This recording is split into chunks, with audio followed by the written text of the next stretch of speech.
Yeah. Namaskar and good afternoon to everybody.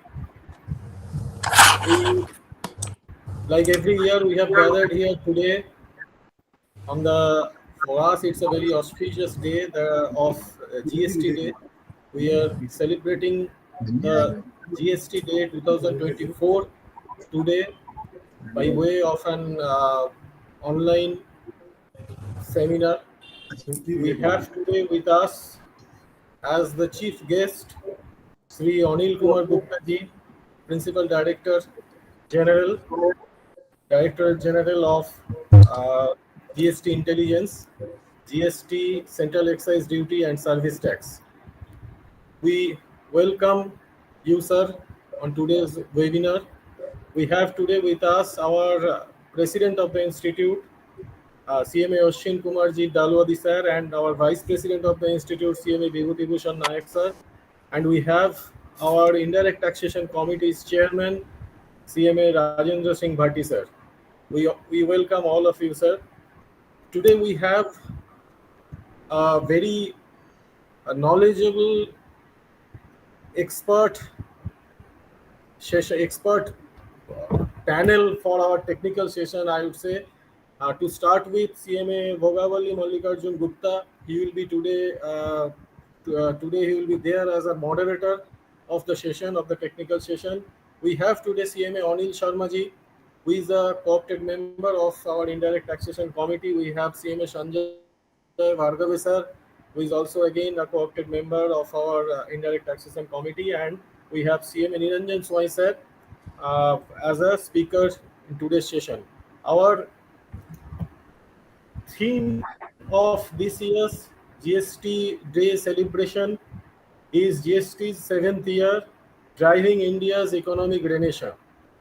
And we will continue organizing these webinars and seminars throughout our chapters and regions throughout India for these 7 days from 1st July to 7th July to celebrate the GST Day 2024. Today's technical session has been captioned as Beyond Compliance, Adjudication, Appeals and Judicial Trends in GST. So with this introduction, I would request to play our Institute's anthem, after which we will go to the main program. Kindly play our Institute's anthem.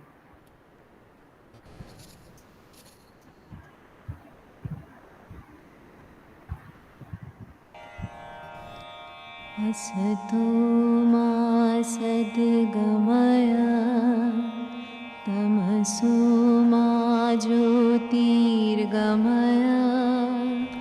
मृत्योर्मामृतं गमया मा सद्गमया तमसो मा ज्योतिर्गमया मृत्योर्मामृतं गमया असतो मा सद्गमया तमसो मा ज्योतिर्गमया मृत्योर्मामृतं गमया ॐ शान्ति शान्ति शान्ति.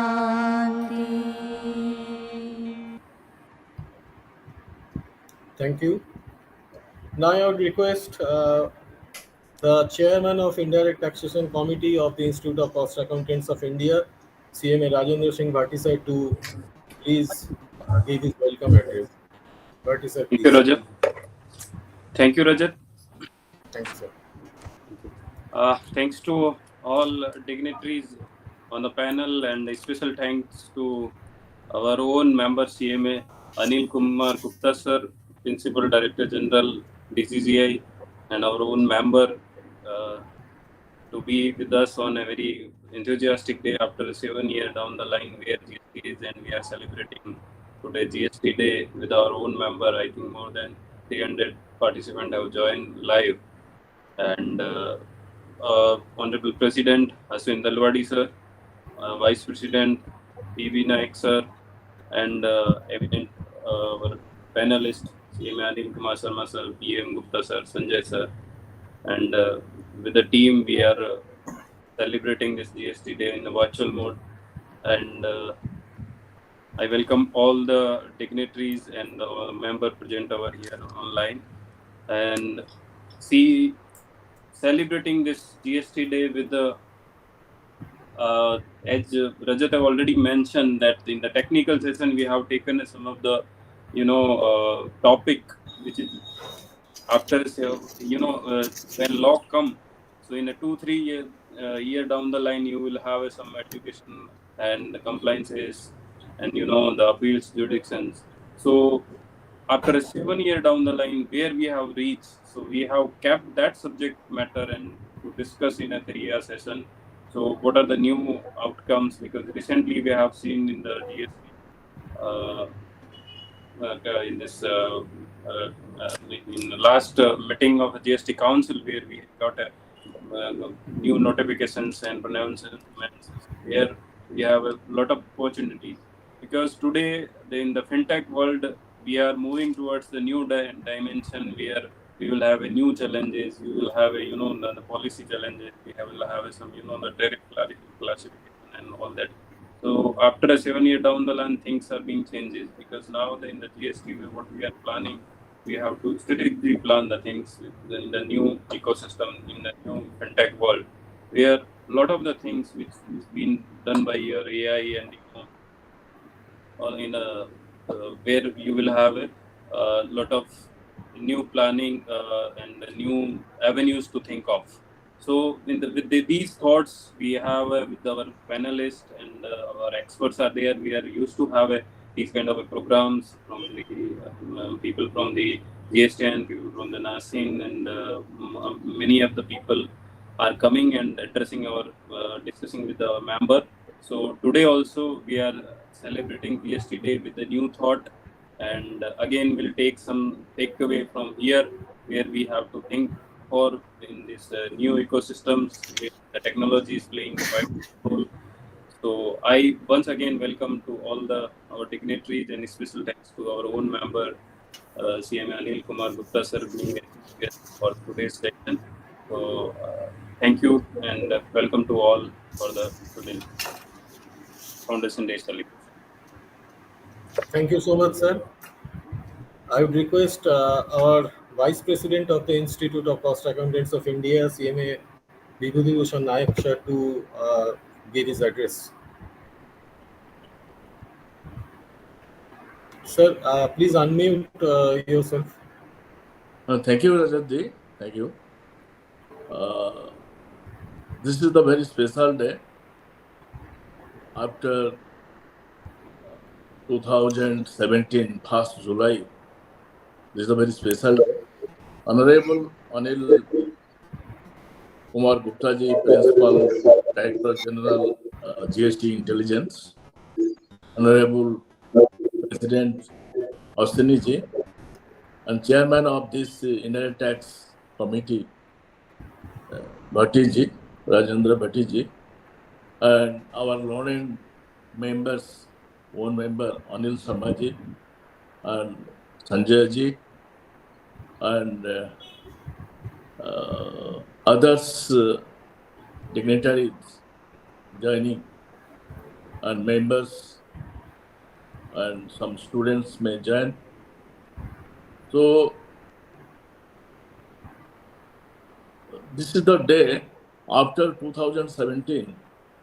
Actually, indirect taxes after transformation, those taxes, our service tax, VAT, label, and other taxes was there. It was subsumed and the new name assigned GST. Before that also our institute was taking the responsibility. Prior to 2004, only our institute was taking the leading in India in understanding indirect taxes. It was not covered elaborately. Anilji can say whether I am wrong or right. Prior to 2004, it was not covered so elaborately like us in any course curriculum. only our institute is giving respect since long after independence, after 59. From the very beginning, we are carrying this knowledge, indirect taxes. It was in form of central excise, service tax, VAT, and custom. Both our intermediate and final syllabus it was carrying, and our members are now delivering services at state level and central level in all respects. The stakeholders are getting benefit.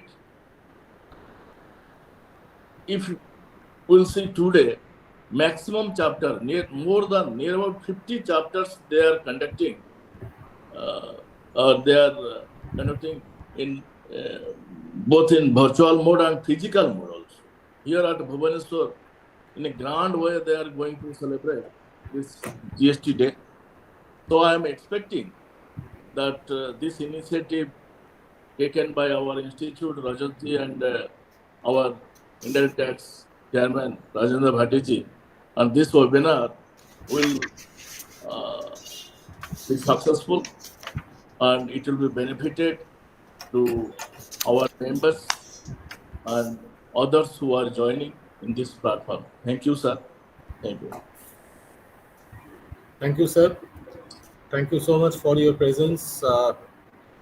We all know that we had a very successful National Cost and Management Accountants Convention, which ended on day before yesterday, and after that, you and Bhatti sir, President sir, all have been traveling, and you all are very tired, but you are so kind enough to join this session and address us.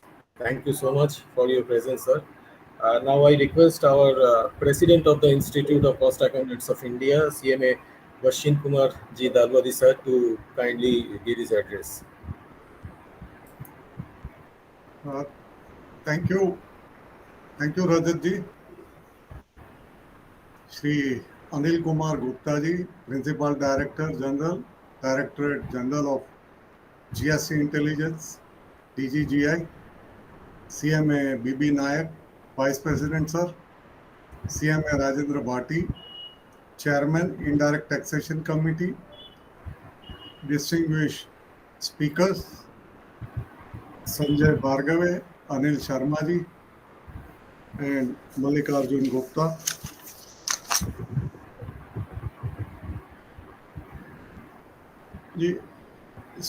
Dignitaries, members, students, ladies and gentlemen, a very good afternoon to you all.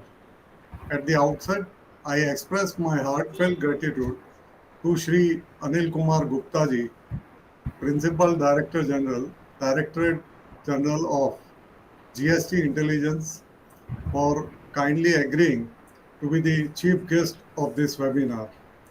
It is my honor and privilege to address you all today as we celebrate GST Day, marking the 7th anniversary of implementation of goods and service tax in India. This day signifies not only the significance of reform in our tax regime, but a remarkable stride towards the economic unification and growth. I congratulate CMA Rajendra Singh Bhatti Ji, Chairman Indirect Taxation Committee, for organizing this webinar on the theme GST's 7th year, driving India's economic renaissance, to commemorate the GST Day.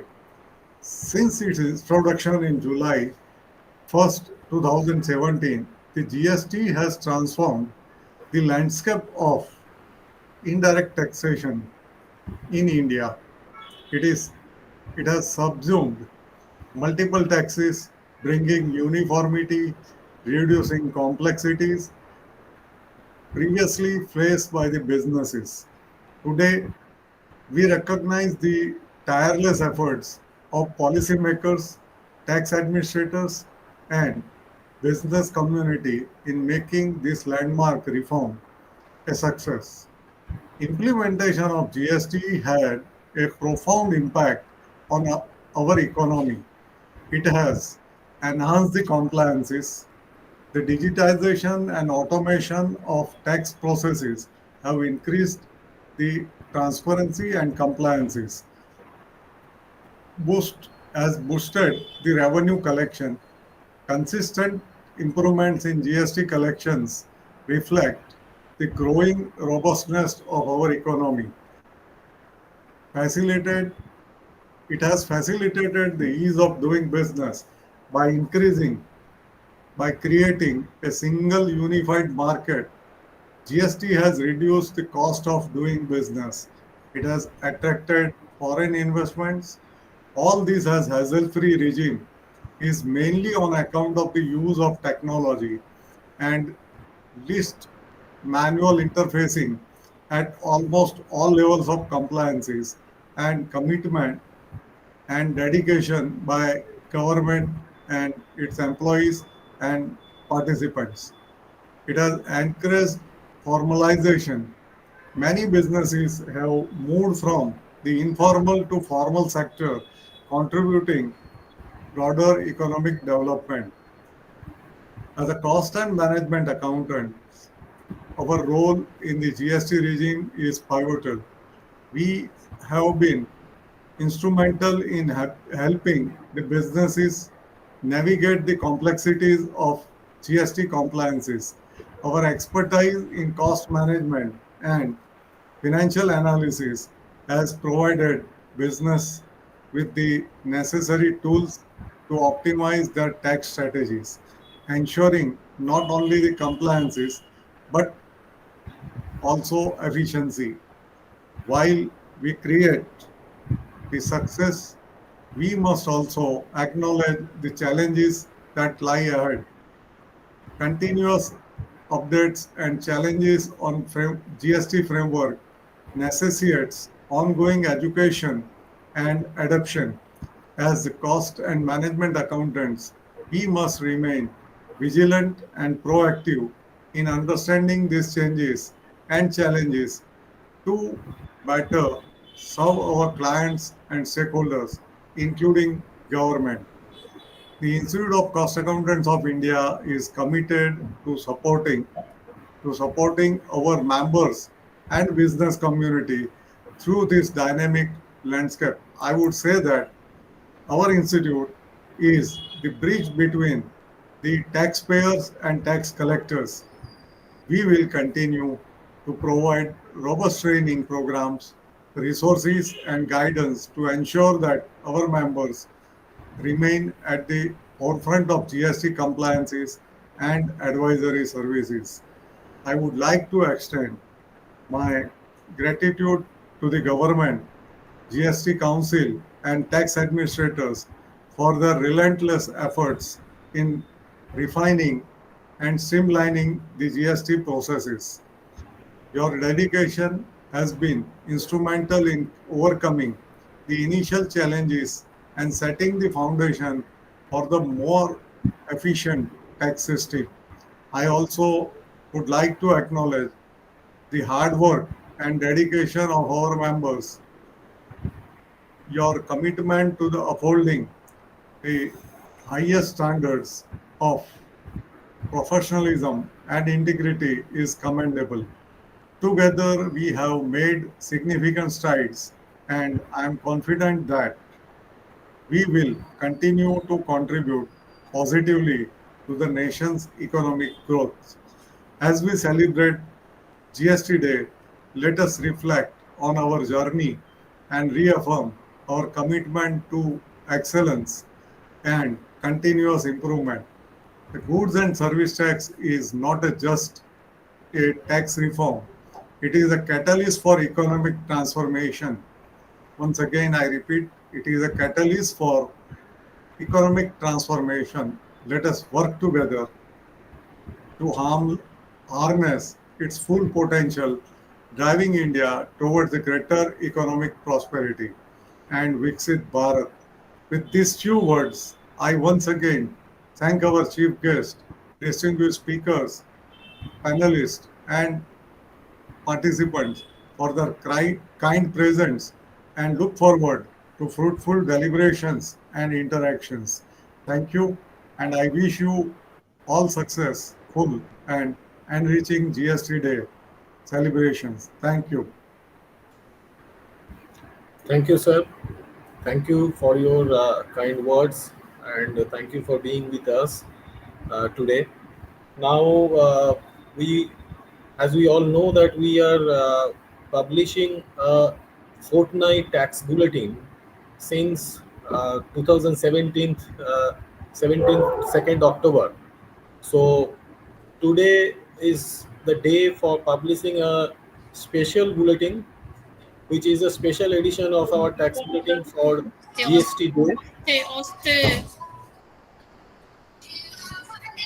So it's a special edition for the celebration of GST Day. It is our 163rd tax bulletin. We have already published 162 tax bulletins. This is the 163rd tax bulletin.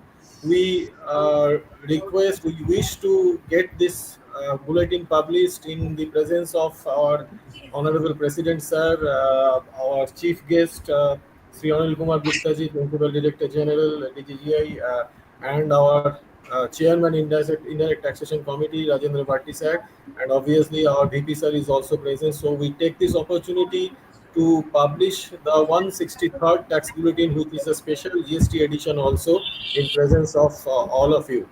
I would request my tax research department team to just show the tax bulletin on the screen.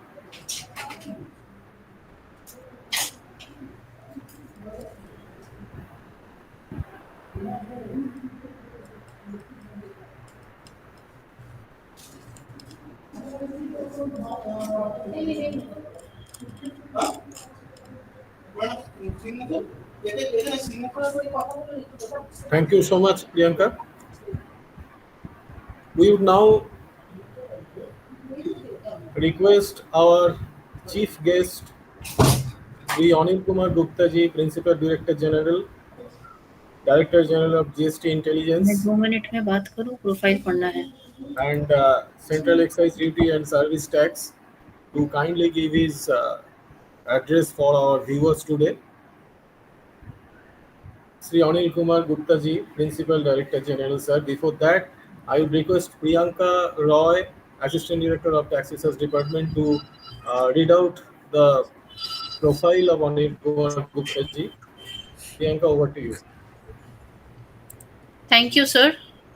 We welcome Anil Kumar Gupta, sir. Sir, I would take 2 minutes to read out this illustrious profile of Anil Kumar Gupta, sir. So, sir is presently heading GST Intelligence as the Principal Director General, Directorate General of GST Intelligence. He is an IRS for Customs and Central Excise 1989 batch. Sir is also a fellow member of the Institute of Cost Accountants of India and a life member of Indian Institute of Public Administration.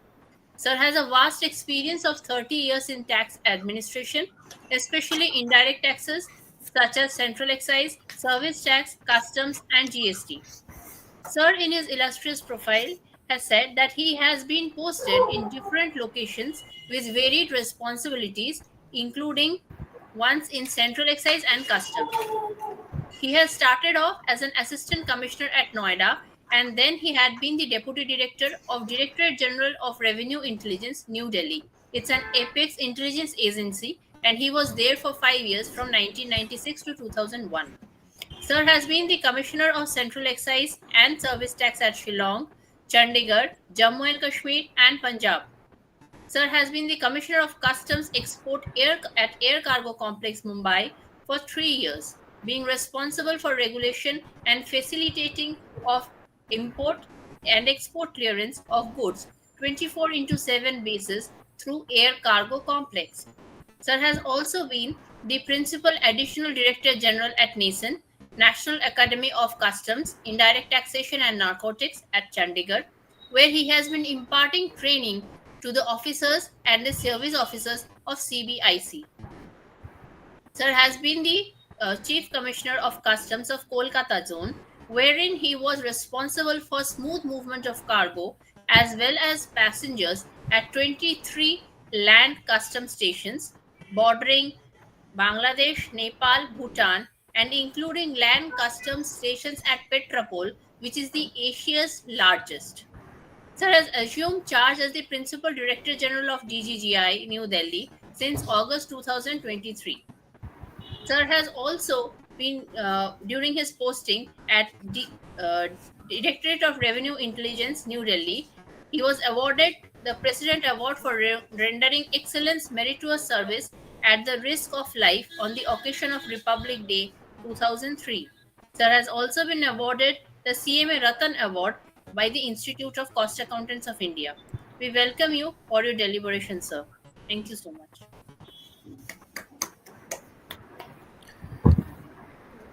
Thanks, Priyanka. Good afternoon, everyone. First of all, in fact, I'm indeed, it's my privilege that Institute of Cost Accountant of India has thought of inviting me on this 7th GST Day celebrations today. I'm grateful to the president and other senior members of the institute and organizing committee, including Mr. Anil Sharma, who will be chairing that technical session today, uh, for giving me this opportunity to share my views about the progress and success of GST in India during the last 7 years. As you all know, the road of GST from 2017 to 2024 has not been a smooth highway road. It has its own ups and downs, pitfalls, and but at the end of the 7th year, we can say with good amount of certainty that GST in India has now stabilized, and it has benefited all across everyone, whether it's taxpayer, retailer, wholesaler, manufacturer, service provider, job worker, as well as the government, the tax collectors, by way of buoyancy in the tax revenue collection, as we see that now we are average touching about 1.7 lakh crores per month. In the last financial year, we touched more than 20 lakhs crores. And as well as the consumers at large, public at large, because of transparency of what taxes they are paying on the goods or services which they consume. So, if we see as a totality, as a package, GST has benefited everyone in more than one way. It has also benefited professionals like cost accountant, chartered accountant, company secretary, other tax advocates, professionals who are engaged in providing consultancy, guidance, education to the taxpayers, facilitating them in ensuring compliance of GST law. Either they're working in a company or a business house, or they're independently practicing as a cost accountant, and some of you may also be engaged in GST litigation, advising your clients, customers, industrialists, business houses on disputes which have arisen during the last 7 years on GST matters. So, Institute has a great role to play. It has been playing a great role uh,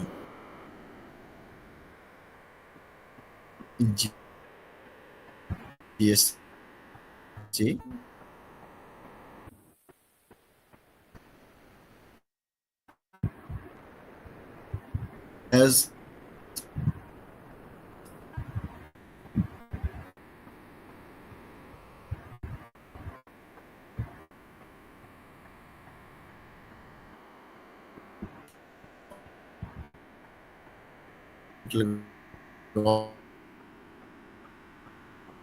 government all having in the pre-GST states collecting VAT and then purchase and other taxes which have been subsumed in GST.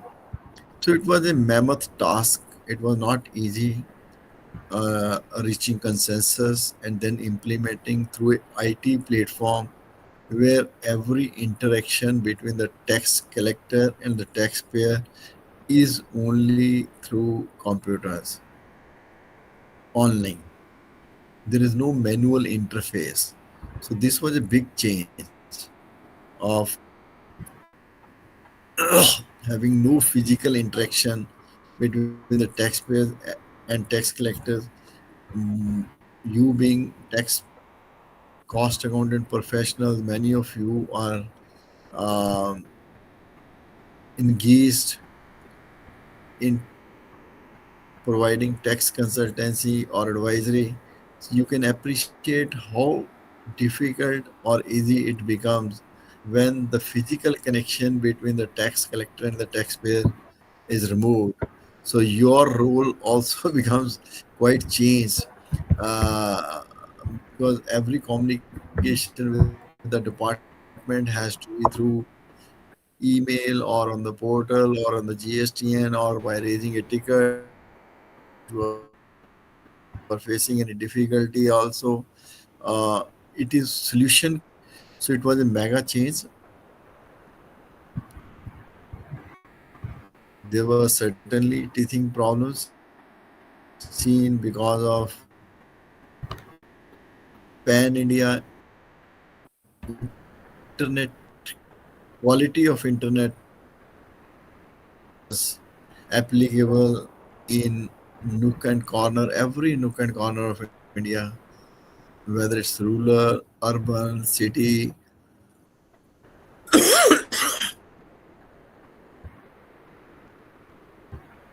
It is not restricted to only metros where you have. So there were a lot of teething problems, but we have overcome. The government was responsive. They were keeping in touch with the trade and industry, and whatever difficulties were being faced or being flagged by taxpayers or by the professional bodies like you to the government, they were being looked into, and as a result, a lot of frequent changes were taking place on the recommendation of GST Council meetings. And now, last week we had 53rd meeting, but now meetings are taking not at that frequency like which used to happen in 2017, 18, 18, 19, or 1920. In the first 3 years itself, we had more than 35 GST meetings, which means on an average every third week or fourth week a GST Council meeting was happening in the first 3 years. So a lot of water has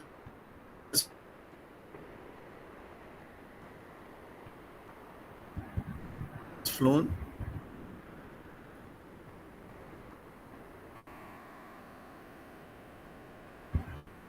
You have played a very significant role and you continues to play a significant role. You dealing with this subject not be directly dealing with indirect taxation because of as a accountant. So, but those of you who are involved in this, they have a vital role to play. A lot of um, during the last few years also, um, at most of the places, cost accountants are being treated at par with CA for any certification or any thing required under the GST law. So you have got those opportunities also in that sense. So recently, if you say even in the last 53rd council meeting, the approach of the government has been um, to smoothen out the things wherever still there are uh, doubts or disputes. Government's intention is to resolve those issues as early as possible so that a taxpayer can comply with the law with ease. Revenue collection, of course, as you all know, is on the up. E-way bill is another big change in the system, which has really removed all state borders, in the sense that now you're free to set up your business industry at any location as per economies of scale or as per your business wisdom, rather than by the tax compulsions. So we have seen logistics costs, transportation costs have come down in both in terms of time and cost tremendously during the last few years. Warehousing system has changed. Now you need not have depots or C&F agents in each and every state to take care of taxation, differential taxation system in those states. So all those things are, you don't have long queues on the highways at checkposts because the checkposts are your tax base has increased in the last 7 years from 65 lakhs to over 1.4 crore. Um, you are generating about more than 1 lakh, and is there, if your turnover is above 5 crore, it may come down further. So a lot of changes, technology driven. Even our enforcement is now technology driven. It is not like that. um, we do a lot of research, a lot of data analytics before we visit or inspect or do any search or operations against any taxpayers. Um, so all these enforcement action is also, audit is also quite mature. They're guided by GST audit manual, and the process is quite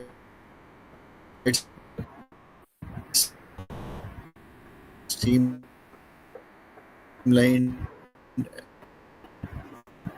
and most of it is online, and whatever is physical part involved in that do take place, they're conducted without any involving any physical visit to the premises, mostly small and medium units. Their desk audits, which are done in the office itself by calling records or large unit. Of course, required a visit to the premises to understand uh, their manufacturing methodology, etc. And even if you talk of audit or enforcement, uh, still, though the government has made an attempt to simplify and iron out all those teething problems or difficulties which were still there, but there are still, you can say, if we come to the evasion front of the GST, there is still large evasion of GST because of the incentive of all taxes being sub zero. Ultimately, the rate of taxation is quite attractive for any unscrupulous person to evade 18%, 12%, or even in some commodities 8%. So he has an incentive to evade, and a lot of work is being done in that direction. In March, we had a joint conference of all the chiefs of enforcement of states and center. As you know, this GST is being implemented both by states, governments, and central in a federal structure of India. And we central as a whole during the last financial year, we have central government means DCGI and other formations of the CBIC. They have made detections of about 2.4 crore, 2.4 lakh crore last year, and out of which are voluntary payment where the taxpayers agreed and paid during those investigation. They were also about roughly 30,000 crore. And one important challenge which in the enforcement is of fake ITC. You people also have a very important role in that, in checking, because fake ITC is a big menace to the currency, and it is an economic threat, and I would rather say it is a national threat to the country. In fake ITC, you are just producing credit on papers,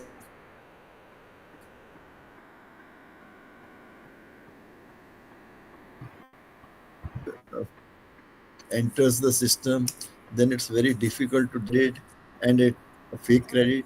And many of us are also suffering because of this big menace of fake ITC. Because if in the chain somewhere it is found that the identity was bogus or it was not genuine, then his registration gets checked, or have taken material or invoices. They also become suspect, and they also suffer. And in that process, sometime we also find and suffer. But we are trying to find out a solution to that problem also. As last year, if I tell you figures, out of the 2.4 lakh crore detections, fake ITC detection was around 36,000 crore, which is about 15% of our all detections are related to fake ITC, which is a big menace and challenge which we are facing. Hopefully, we are looking forward to all these professional agencies, all these big fours to solution if they can provide how to tackle this menace of fake ITC. And if the Institute of Cost Accountant can also come out with some study on how to tackle this menace, it would be welcome. With these words, I wish you all that your this webinar and seminar has a great success, and all your members, I'm sure, would certainly benefit from the deliberations, especially in the technical session on adjudication appeals, judicial trends in GST, which is immediately after this um, inauguration session. And I see you have a very good lineup speakers to take that topic, and it is a very pertinent topic, especially in the sense that even after 7 years, because of certain litigation and certain non-litigation, we have not been able to establish GST tribunals, and hopefully now the ray of hope is we are able to see it, that in the next 24 months, or certainly before the end of this year, we'll have the light that GST tribunals are established, and people have the avenue to settle their dispute. Once again, I thank the Institute for giving me this opportunity to be with you this afternoon on the 7th GST day. I wish all of you very, very happy GST day. Thank you very much. Thank you so much, sir. Thank you so much. Thank you, sir. Uh, we are grateful to you for being with us today, and we have gathered knowledge from your speech. Yes, we are in seventh year, and there were ups and downs in implementing the entire system, which is now in a stable stage. And the GST collection has also touched 1.73 crore last month. So these are all proofs that yes, sir. Yes, Yeah, Anil Sharma ji.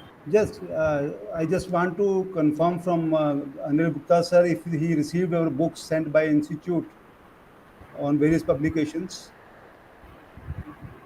and will request TRD department to send on regular basis, please.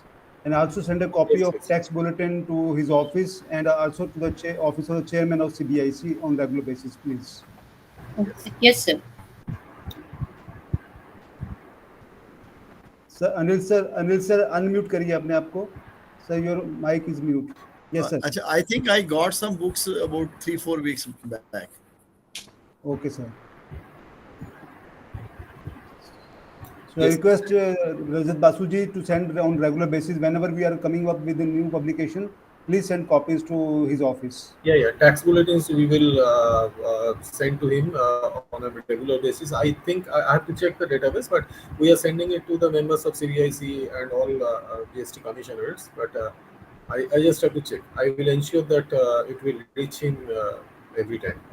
Right, sir. So Thank you. thank you so much, sir, for your presence, and I thank all the viewers here for being with us in this inaugural session of our GST Day celebration 2024. Our thanks to from my team, Tax Research Department. I wish to say thanks to our President, sir, and Vice President, sir, for their presence today and their continuous motivation to us for doing good work every day. And we have today with us Chairman Indirect Taxation Committee Rajendra Singh Bhatti sir, who is there with us on every day, every moment for any suggestion, any advice. We used to approach him and we get his support. And I am thankful to Bhatti sir every time within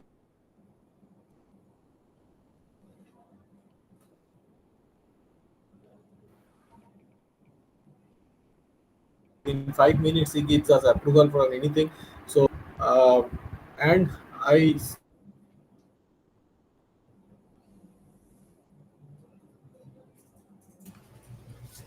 Sir, your voice is dropping. I suppose the net connection is not working. Priyanka, you proceed further for the. So we would thank all of you, sir, for your time. which on beyond compliance, adjudication, appeals, and judicial.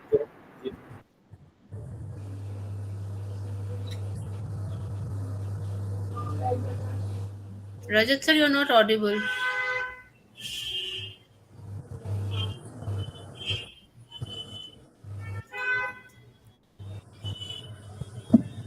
Priyanka, you take further for the technical session. Okay.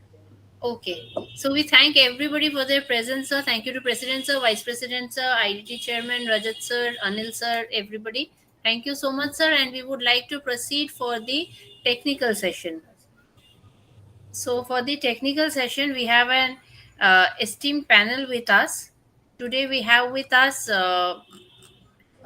obviously Bhogavalli Mallikarjun Gupta sir. He is an SME speaker, author, and policy advocacy on Indian GST. We have with us CMA Anil Sharma sir. He is a practicing cost accountant. CMA Bhargave sir.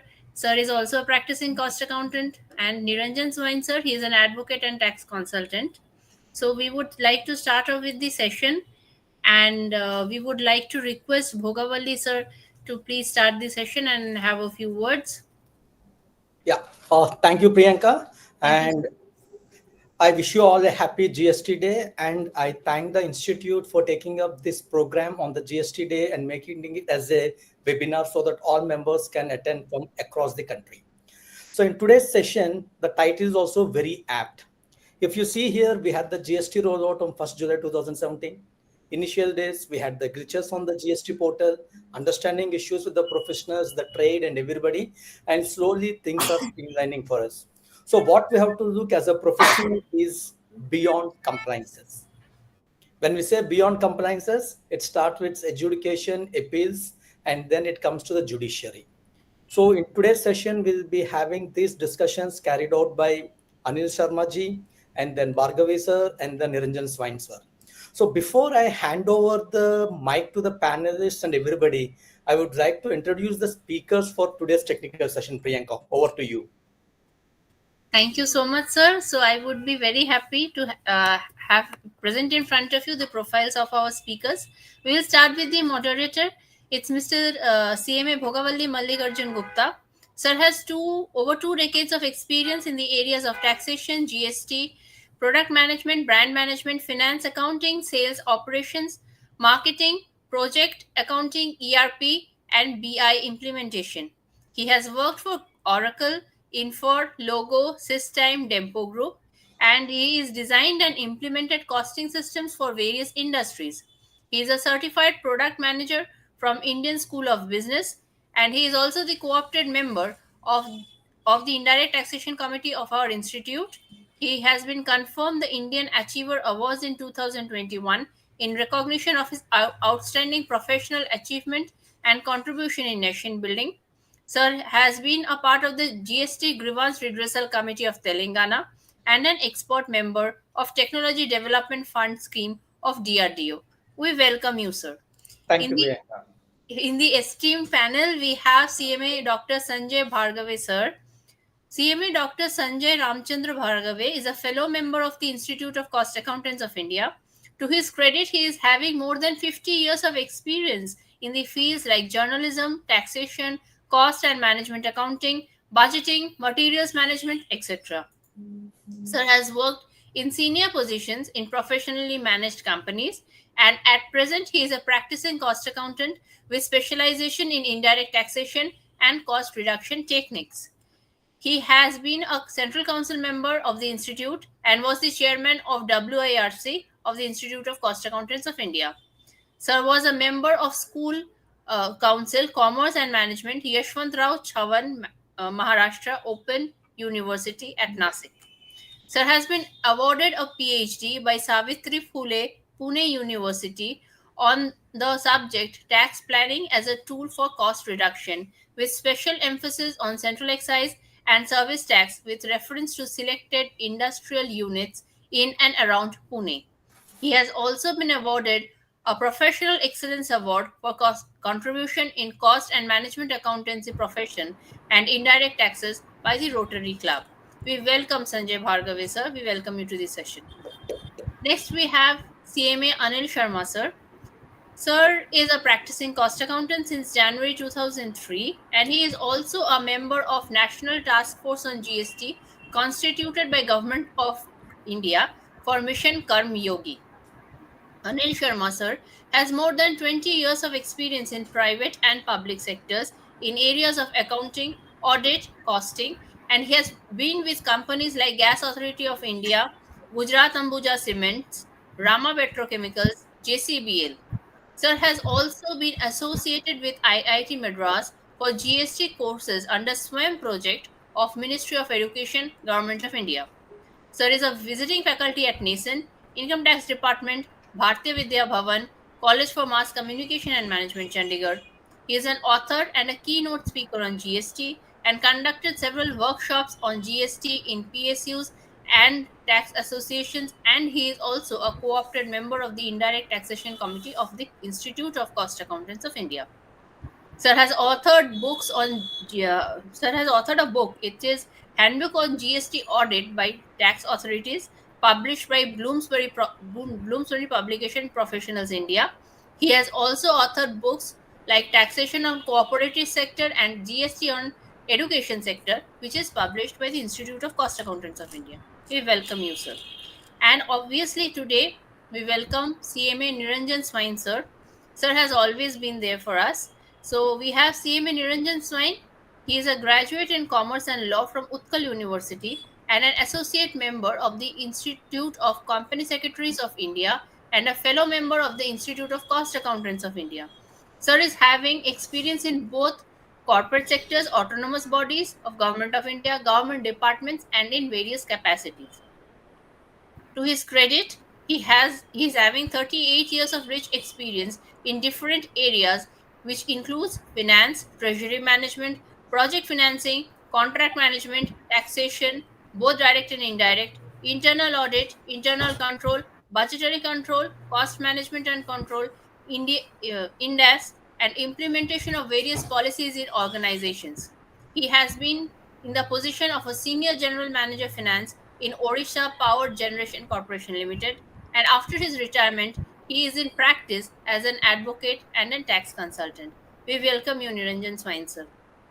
Sir, we would request Bhagavalli Mallikarjun Gupta, sir, to take it forward from here. Yeah.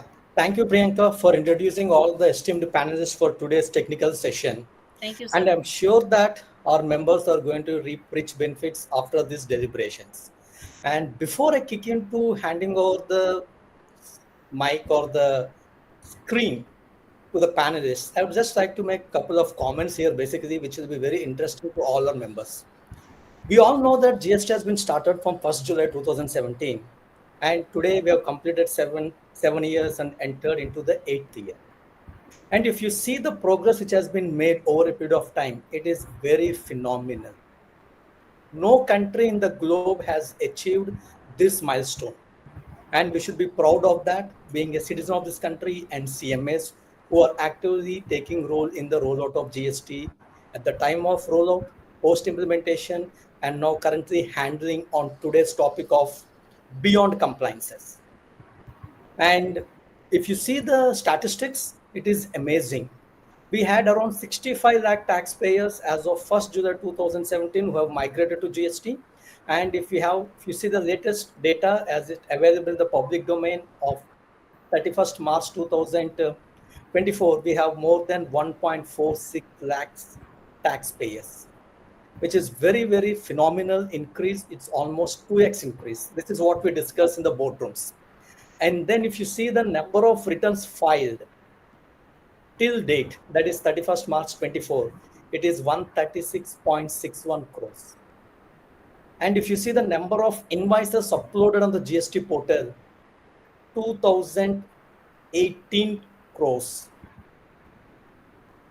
And if you see some more numbers which I'm going to share with you, till 31st March 24, we had 560 crore e-invoices being generated.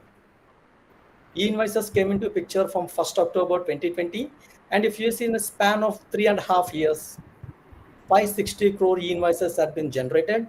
And the model which India adopted is purely taxpayer friendly, and we don't charge anything from the taxpayers unlike the other countries. So this system has provided for easy rollout of e-invoicing, and at the same time, this is working as an anti-tax evasion measure along with the recent validations that have been made on the GST portal and rollout of e-way bills. And when it comes to the GST collections, the highest collection we had in April 24, which is around 2.1 lakh crores. And for last 35 months, we have consistently crossing 1 lakh crore tax revenues. The least tax collection we had is in December 2017, which was roughly around 83 crores. And coming to the business side, which I believe that GST is a business reform, which has been rightly advocated by the president in his presidential address and by our chief guest also in a different terminology.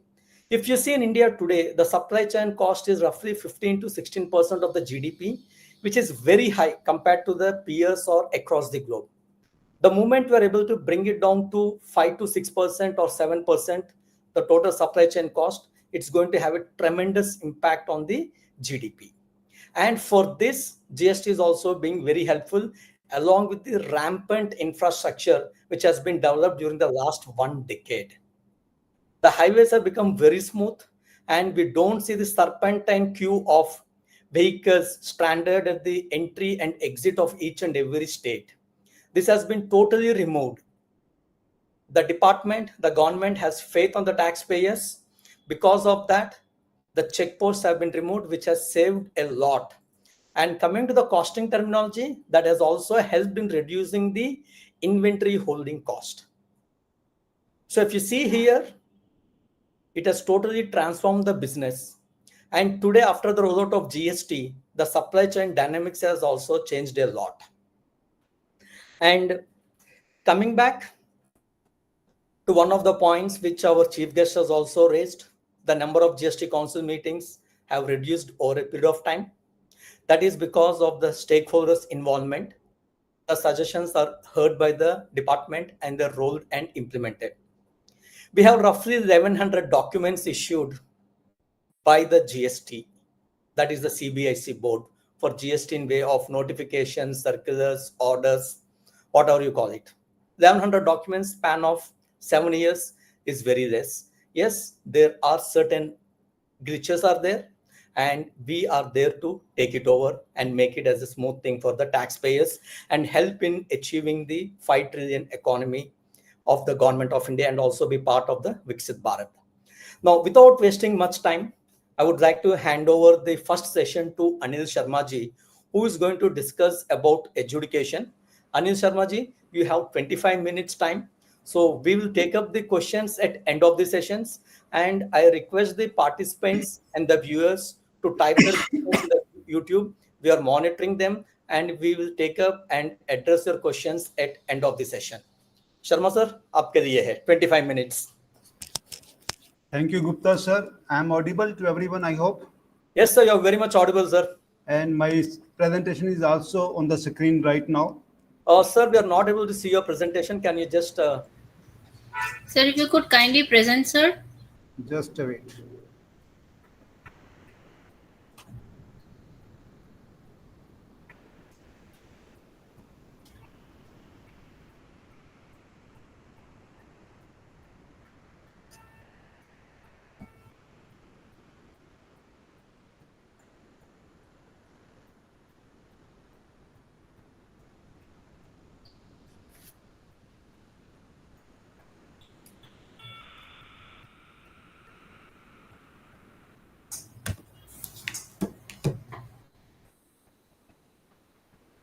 So now it is available to you? Yes, sir. it is buffering, sir. It's visible, sir. Yeah. Sir, can you move it to the presentation mode? Yeah, perfect, sir. Thank Is it you. okay now? Yes, sir. Thank you very much. Thank you for having this webinar today on very auspicious day of GST Day, 1st July. We are celebrating because on 1st July 2017, this act was introduced in the country. Sharma ji, Yeah. Sharma ji, sorry to interrupt. Can you put in the presentation mode? Yes, sir. Make it a PPT mode, sir. PPT presentation mode, full screen. It is in full scale from my side. No, sir. Maybe you need to share the whole desktop, sir. You're sharing only the application. That could be the challenge. I am not sure, but from my side, it is a full screen. Okay. Okay, anyway, you proceed, sir, because it is visible anyway. Yeah. So let's see the next slide. We can understand whether it is visible or not. So it may be something from IT side if they can help me out. Yeah, or maybe. From my side, it You is. proceed, sir. You proceed, sir, please. Yeah. So friends, GST, as our chief guest also mentioned, that's a very relevant and important law for the country's point of view, from business point of view, as Gupta ji also mentioned that. And from cost accountants point of view also, it is very relevant act. And my today's presentation will be dedicated to my young CMAs, those want to practice in GST, because whatever I will be discussing to their level. Those are not into GST practice, but I try to motivate them to that they should come into the practice of GST because it has ample scope for the youngsters. So friends, when we talk about GST, without wasting much time, we'll straightway come to my technical side of this today's presentation. Here I have listed out some sections which are directly or indirectly are relevant for adjudication, appeals, and litigation under GST. Friends, we are having 174 section CGST Act, and believe me, if you read 40-45 section which are directly related with accountant professionals, that is section 1, section 2, section 3, section 7, section 8, section 10, section 11, 12, 13, and so on, even section 22 to 30 regarding registration and return filing, all. So that part is related to accountant professional purely. But when we talk about these sections, which are Sharma ji, sorry to interrupt, sir. We are not able to see your screen, sir. Now we can see, sir. okay. So friends, these sections which I have listed in my presentation are relevant from litigation point of view under GST. So my humble request to each one of you, those are especially cost accountant and other also, those are looking for practice GST as a litigation, as a consultant. If they go through these sections only, they will be able to have good exposure to the litigation under GST. My today's topic is limited to adjudication. So friends, adjudication means what? Friends, whatever action is being taken by department based upon the returns filed by the assessee, that action of a department is covered under this word adjudication. Means whatever a department will say, you will ask, you will inquire from you based upon the returns filed by you, we can say this is the process of adjudication from department side. For section 46 of CGST Act talk about notice to returns defaulters, means the person who is not filing returns, department will definitely ask him by sending a communication, by sending a notice, by sending a letter, or maybe by sending an email that you are a registered person but you are not filing returns. So definitely if you are a registered person, you are supposed to file returns under CGST Act, because law says if you don't have even a single rupee return, single rupee sale, means if you have a nil return or a nil sale in a particular tax period or particular month, you are supposed to file a nil return. So if you are not filing a returns and you have a GST number, you are registered under GST number, definitely you will be getting a notices or the communication from department side, and you have to reply for that why you are not filing returns. Similarly, friends, when you file your returns under CGST Act, various returns are prescribed there.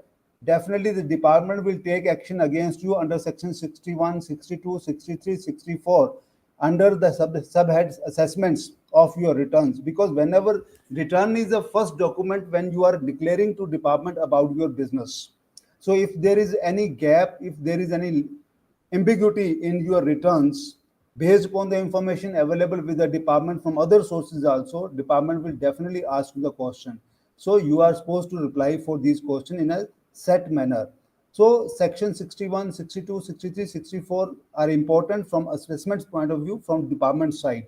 So as a consultant, if you go through these sections along with the rules, you will be able to reply, you will be able to interact with the department as a consultant, also as an assessee if you are working in a company.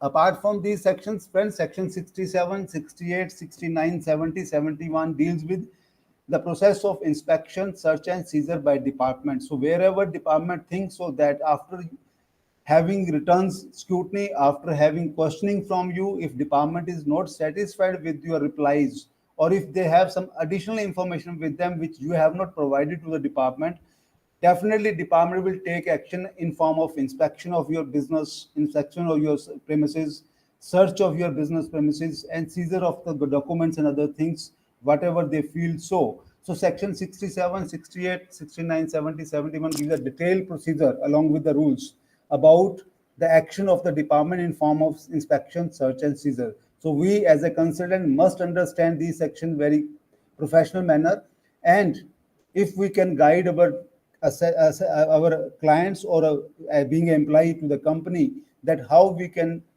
avoid such type of actions of the department, and we will be in a better position other in that case. Further, friends, when after inspection, search and seizure, department feels that you have wrongly done something, you have not paid taxes to the liability you are having, or you have claimed wrong ITC or so, definitely department will ask you to deposit the balance amount which you have not deposited. And if they ask you, they will send you demand or recovery notices under section 73, 74, 78, 79, 80, 82, 83, 84. So these are very, very important sections, especially section 73 and 74. 73 deals with the section where you have not deposited tax, or you have availed ITC without having intention of fraud. And Section 74 says if you have not deposited tax or you have availed ITC with the intention to commit a fraud, then Section 74 provision will applicable. Their detailed procedure is given in the law itself, along with the rules. And being a consultant, being a cost accountant, being a professional or GST consultant, we must understand these sections very carefully and what is their implication and what is the procedure laid down under the law. That we have to understand. And my submission to each one of you is that come to GST, you have ample potential, ample scope for the professionals. And because now litigation has already started and department has sent notices for 2017, 18, 18, 19, 19, 20, and 2021 is already due. So if you read or go through these sections along with section other, as I mentioned you need not to go through all section of CGST Act. Merely by having knowledge or understanding of total 85 sections of CGST Act, you will be able to practice GST in a good manner, I would say. Then provisions of appeal and revisions are there, which will be covered by my other fellow speakers. And then section 122-25, it talks about offences and penalties available under CGST Act. So friends, these are hardly 40 sections which are important from adjudication, appeal, and this litigation is concerned under CGST Act. And any person or any professional is go through these sections who is having basic concept clear in his mind about GST, they will be able to have a good practice under GST. So my submission to everyone on this occasion of 1st July 2024 GST Day, that we, the CMA, should come forward for GST practice in litigation apart from the compliances and other things under GST. So friends, we have a lot of litigation as of now under GST since it is introduced. And yes, as our chief guest has also mentioned that initially we were having teething problems in the drafting, in rules and all. So that is why a lot of confusion took place, which resulted into a litigation. So there are many reasons for that. As I listed out in this presentation will be available to you through TRD department. You can go through the reasons of the litigation under GST and the cases so far we have seen under GST. So friends, it is going on daily basis and increasing, the cases are increasing day by day. And I again mentioned you that whatever action will be taken by department on the basis of your returns, on the basis of information you have filed with the department, that process is known as adjudication. So means whatever joint commissioner, proper officer are taking or asking you any question, or if you are not replying to that, they have powers under GST Act to take action against you, maybe for recovery of the taxes, maybe for search and seizure of your premises, maybe for other information they seek or they want from you to have better compliances or having a proper payment of taxes under GST. So friends, in last 3 years, means from 17, 18, 18, 19, 19, 20, we have seen department has issued various notices on these grounds. Means they have seen that there are mismatch of figures given in GSTR 1 and GSTR 3B. There may be n reason for that, why the difference is there, but department has noticed these things and they have issued notices. Means in GSTR 1, if you have declared your turnover 100 rupees, but in GST 3B, you have paid tax on rupees 90. So from their side, they will ask you why difference is there when you have declared turnover in GSTR 1 as 100 rupees and why you have paid tax under GST 3B at 90 rupees. So there can be many reasons for that, but if they have asked you, better you comply with that and give your authentic reply to the department so that they can, if they are satisfied, definitely there will be no litigation at all. But if they are not satisfied with your result, with your reply, they will ask you further questions or will go for recovery of the taxes. Similarly, friends, we also seen that department has issued notices or department has asked assessees regarding non-availability of invoices in 2A, 2B is a very common reason for issuing notices by a department.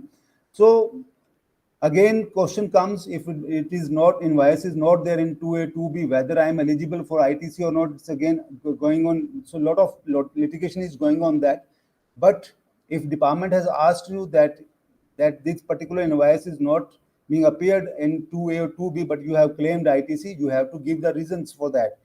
Again, mismatch of 2A, 2B with GST or 3B means whatever I have claimed in 3B and it is not available in 2A, 2B, definitely department will ask you question. Then mismatch of GST 1 with e-way bills.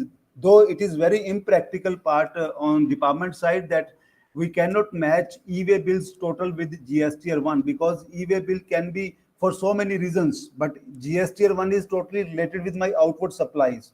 But still department is asking these questions. So don't bother, don't get tense about this type of questions from department. You simply reply them why there is a mismatch of GST 1 with e-way bill, because e-way bill can be in practice or otherwise also we people issue e-way bill for job work.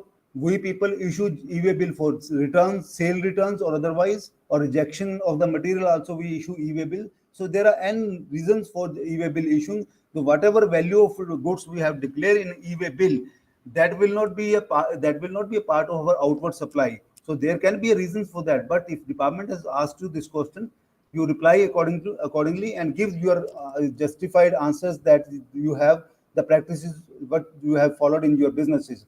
Then short payment of taxes, interest, fee, etc. Yes, there are cases of short payment of taxes, short payment of interest, or late payment of late payment or fee on late payments or late filing of returns. If that is genuine reason and you have done so, better you pay it instead of going for litigation and other things. And then also we have seen that department has issued notice for cancellation or registration of supplier with retrospective effect. This is very controversial fact or the controversial matter in GST that ITC has been denied to many buyers because their suppliers registration is cancelled from retrospective effect. Though courts has given their decision, some of the decision in the favor of assessee, but it's a very genuine reason from department side that when supplier is not identifiable, supplier is not existing, how ITC can be claimed. But if you have very clear-cut case where at the time of transaction you made with the supplier, if supplier was existing at that point of time and you have complied with the provisions of section 16 or 17, then definitely your claim is valid and you can claim that. And if in any case department asks you this question, you are free to give with all documents and authenticity that you have availed ITC and that ITC is eligible ITC only and you have not availed any wrong ITC. So reply can be filed, there's no issue, and if department is satisfied with that, definitely they will drop your proceedings further. But if they are not satisfied with your answer, they will ask you the payment of taxes, they will issue you a notice also. But friends, we have seen practically wherever your supplier whose registration is cancelled with the retrospective effect, if he has gone for appeal, if he has filed an appeal against the decision of against the order of the department, ITC is allowed. So we have taken the benefit of that. It can be done.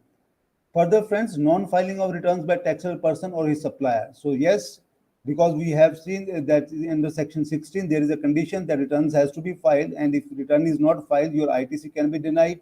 So there are cases where department has issued the notices for the year 17, 18, 18, 19, 19, 20. So we can again file our reply to the department with justified reasons giving them. But if it is the case, clear-cut case of violation or non-compliance, then definitely you are supposed to pay taxes to the government.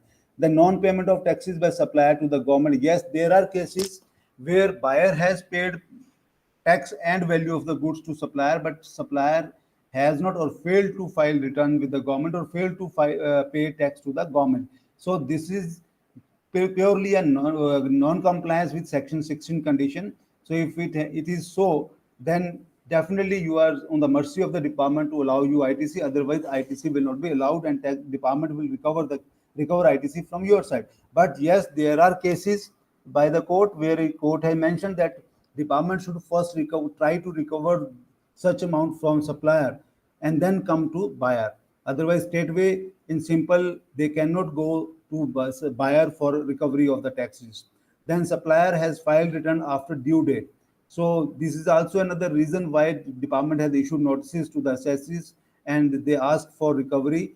But if you have reasons for that, and in the recent 53rd GST Council meeting, the relaxation is given to some extent where they have allowed you to file returns or take a benefit of ITC by 30th of November.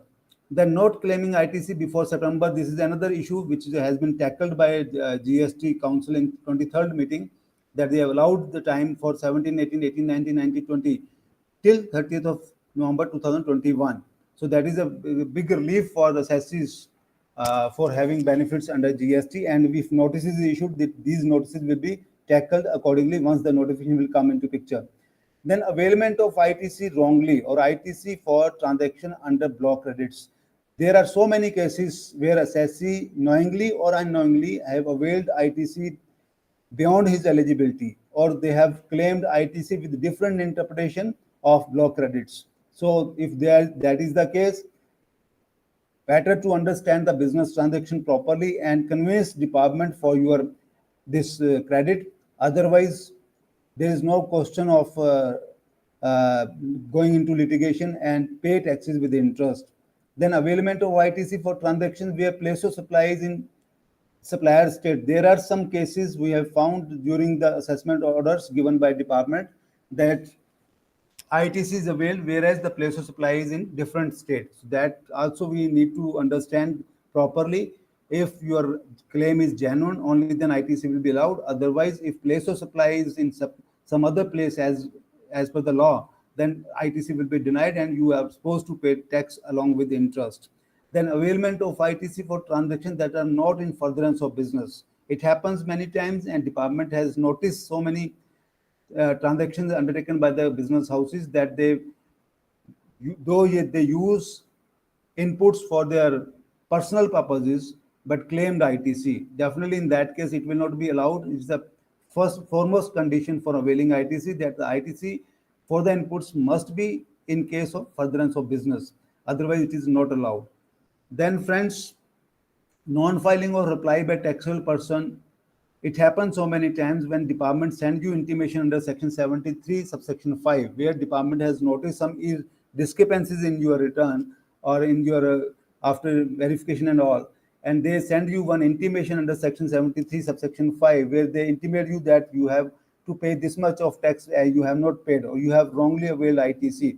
So it is advised to everyone that this reply should be submitted to the department. If you are ignoring this intimation this way or that way, it is not good practices. And being a consultant, we should advise our clients, and if you are in company, we should take that practices that whenever any communication is coming from department side, we should reply to that with all authentic documents and with authority.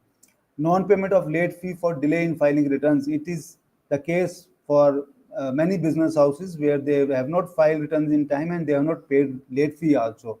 So for these people, definitely department will see, whenever department is issuing any notice or asking anything from you, they are bound by the law. They are supposed to follow law only, and they are supposed to take action.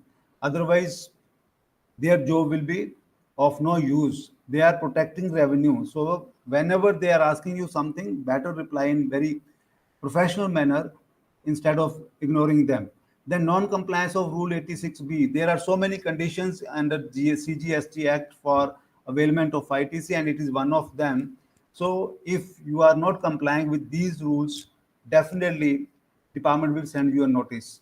So it's my submission that whenever department is sending you notice, you should go to it thoroughly, read the content properly, and try to give them a reply.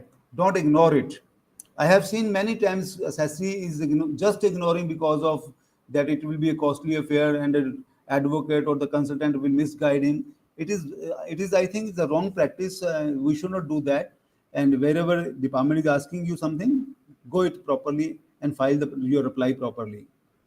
Moving friends further, section 122, though I will not go in detail with section 122, but for your information, there are listed offenses in section 122 subsection 1. So each and every consultant or each and every professional who is in business of this GST profession, they must undergo this section where there are offenses have been listed. So they have listed out the offenses under GST law. So if you will not comply with or you will do like this or will do something like this, it will be offense under GST. For example, in first point, it says issue an invoice or false invoice with regard to supply of goods and services. So if your invoice is not correct, it is not containing the proper information, it is offense under GST and is punishable. And if you issue any invoice or bill in violation of the provisions of this act, so whatever the requirement of law is there, if you are not having the proper invoice or you are not issuing your invoice, definitely either your buyer or you yourself will not get ITC for wrong invoice or wrong copy of invoice. So whenever you are issuing your invoice, better check it if it is as per the provisions of the law.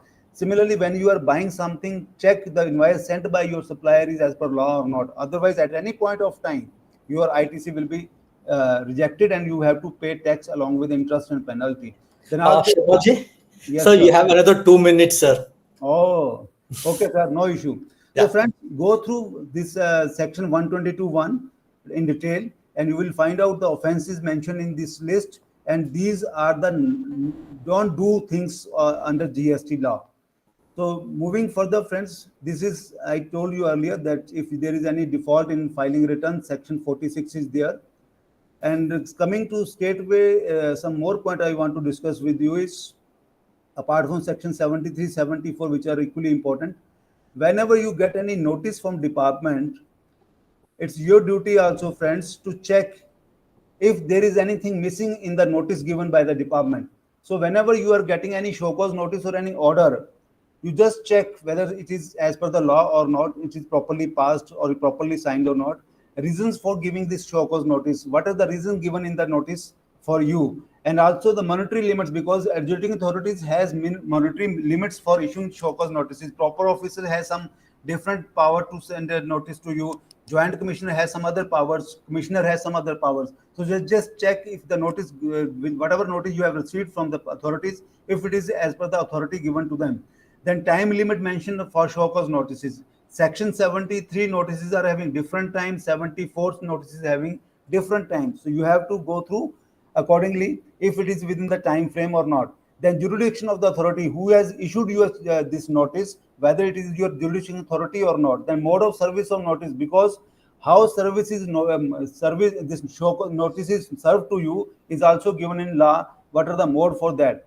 The replying given is also considered. Personal hearing is also important for this, and digital signature of the show cause notice is also equally important. So you have to mention this. You have to check whether the show cause issued by the department is technically good or not.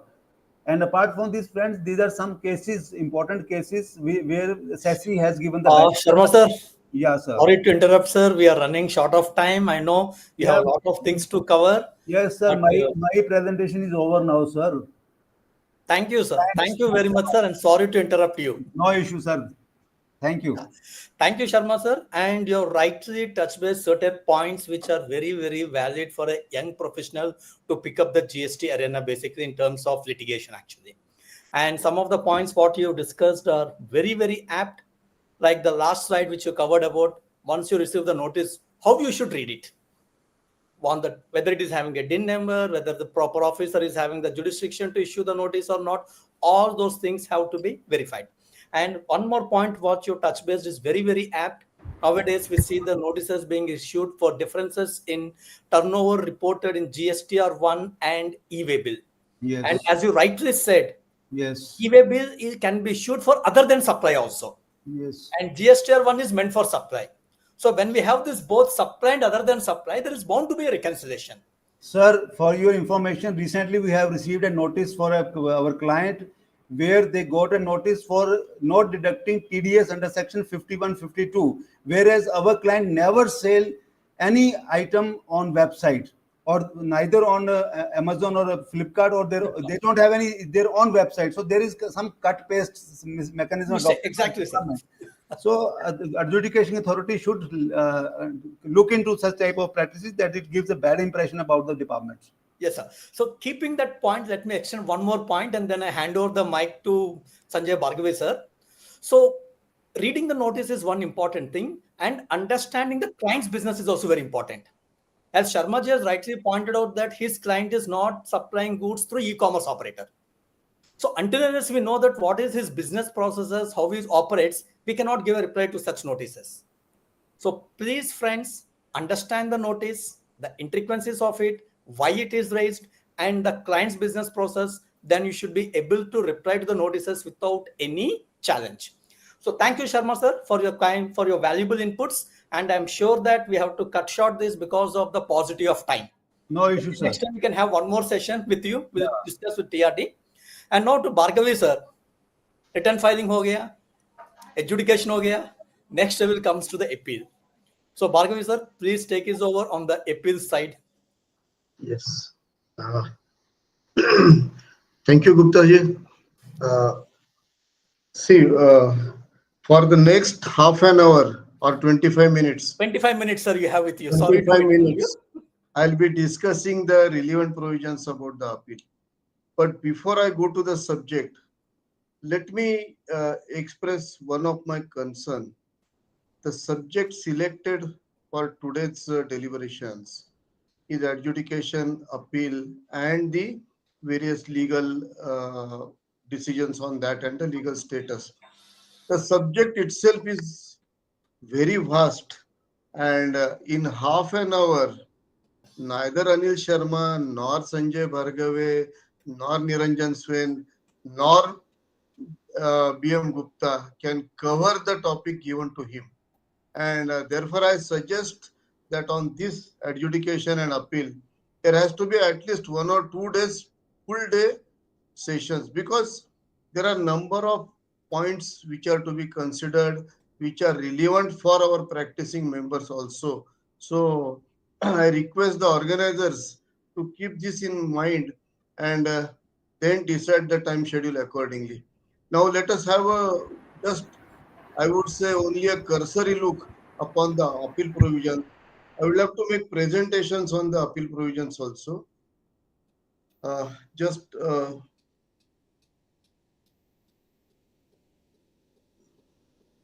Sir, your point is noted, sir. We'll take out with the TRD and ensure that we have a separate program. And for the benefit of the viewers, I would like to share with you all that we have 2 certification programs. One is advanced, where we cover all these things in detail.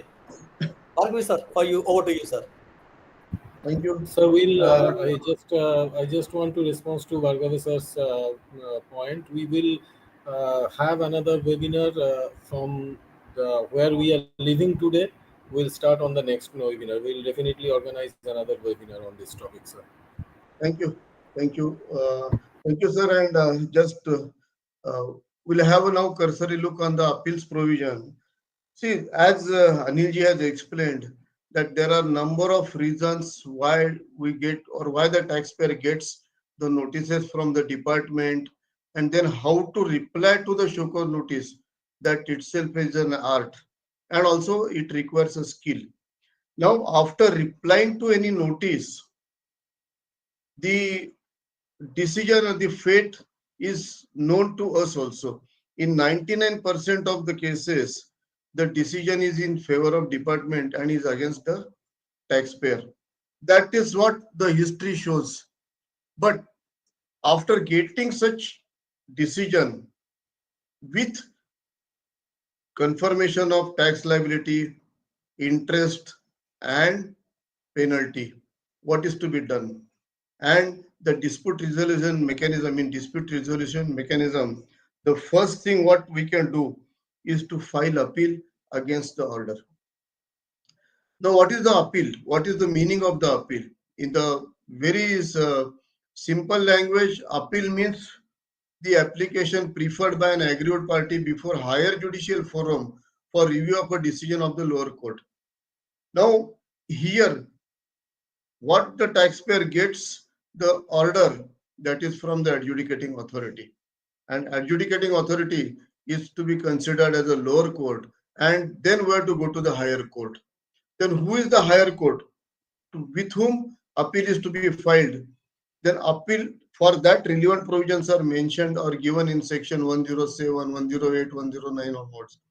So as per section 107, appeal against any decision or order passed under GST Act is to be filed before appellate authority within 3 months. So appeal, when to file, with whom to file, that is given in section 107. The time limit is within 3 months of the communication of the order to the taxpayer. Now, in most of the cases, the orders are not communicated through post or through email to the party or taxpayer. They are basically just hosted on the GST portal. And in that case, the date on which that order is uploaded on the GST portal is to be treated as the date of communication of the order. And from that day, within 3 months, the appeal is to be filed before the first appellate authority. Now, who is the first appellate authority? The first appellate authority in Central GST Act is a joint commissioner or additional commissioner or commissioner appeals.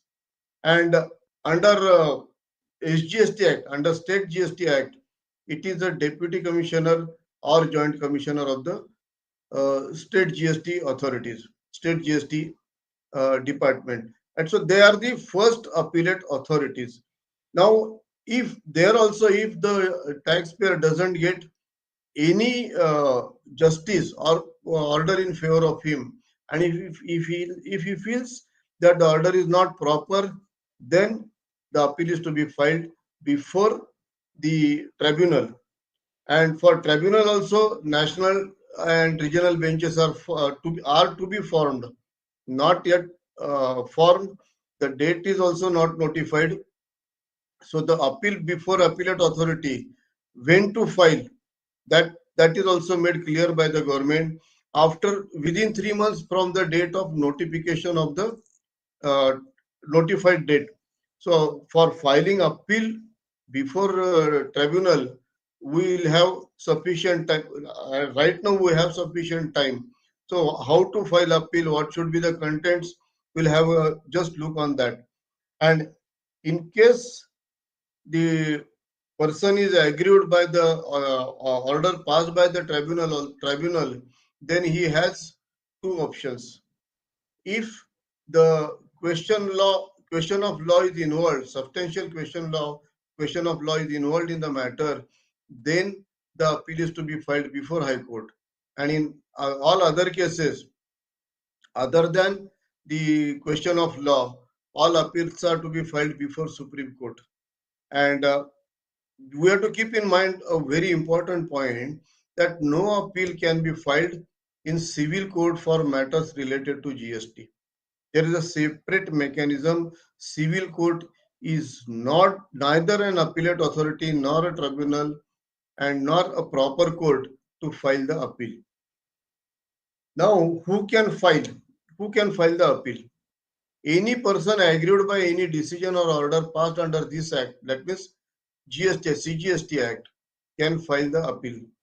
Now, who is aggrieved? What is the meaning of aggrieved? Here, the definition of aggrieved is not given in the GST Act. So we have to refer it to the general meaning, and in the advanced law lexicon by P. Ramanatha Iyer, you will find the meaning of aggrieved. Aggrieved means one whose pecuniary interest is directly affected by the adjudication, one whose right of property may be established or disvested thereby. So that means the person whose interest is directly affected by this adjudication order is an aggrieved person.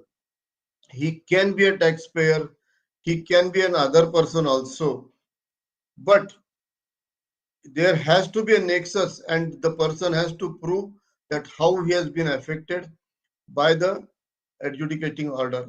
Now, who can be another person? That question comes to our mind. In many of the cases, at least I have seen some of the cases, that the taxpayer is no more, he has passed away, and huge penalty is imposed on the legal heirs of the taxpayer.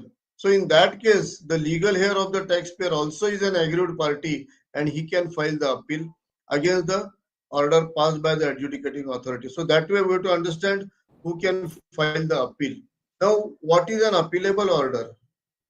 You cannot file appeal against any letter issued by the department, any communication from the department. There is a order which is appealable, and there are certain orders which are not appealable.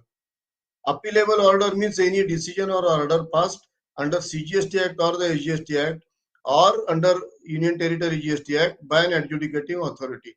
that is an appealable order.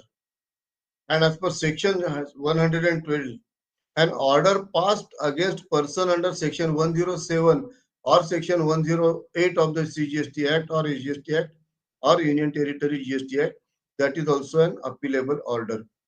Now, then we have seen which is the appealable order, what is the appealable order, and what are the orders which are not appealable at all. And for that, we have to refer to section 121. And few cases are given there that we cannot file appeal against the following matters. Number one, an order of the commissioner or other authority empowered to direct transfer of proceedings from one officer to another officer. It's not an appealable order. Secondly, an order pertaining to seizure and or retention of books of account, register, or any other documents. Third, an order sanctioning prosecution under this act. And number four, an order passed under section 80, that is payment of tax in installments, which is to be issued by the commissioner of the having jurisdiction over the taxpayers, this one. But even though these are not appealable decisions and orders under GST Act, the right to writ before High Court and or Supreme Court is not affected. So in these matters, the taxpayer, the aggrieved person, can file writ or can file straight away writ before High Court or Supreme Court also. Now, there are certain principles we have to understand that whatever stand the taxpayer has taken before the adjudicating authority, normally he has to file appeal on those grounds only. The additional grounds of appeal and additional evidence is not permissible as a matter of routine. However, the Act does not provide any restriction on accepting additional grounds at appellate stage, but it's for the appellate authority whether to accept the additional grounds and additional evidence which was not produced before the adjudicating authority. In such cases, the tribunals and high courts, they have powers to remand back the case to the original adjudicating authority for reconsideration of the uh, uh, additional evidence, additional grounds of appeal put forward before the honorable courts. But again, it's a discretionary. The appellate authorities can reject the additional evidence or additional grounds also. They have got powers. It's not obligatory on them to accept the additional grounds at the stage of appeal. Then we come to the first appeal before appellate authority. See, first appellate authority, as far as CGST Act is concerned, is Joint Commissioner or Commissioner Appeals, and as far as state and union territory is a Joint Commissioner or Deputy Commissioner.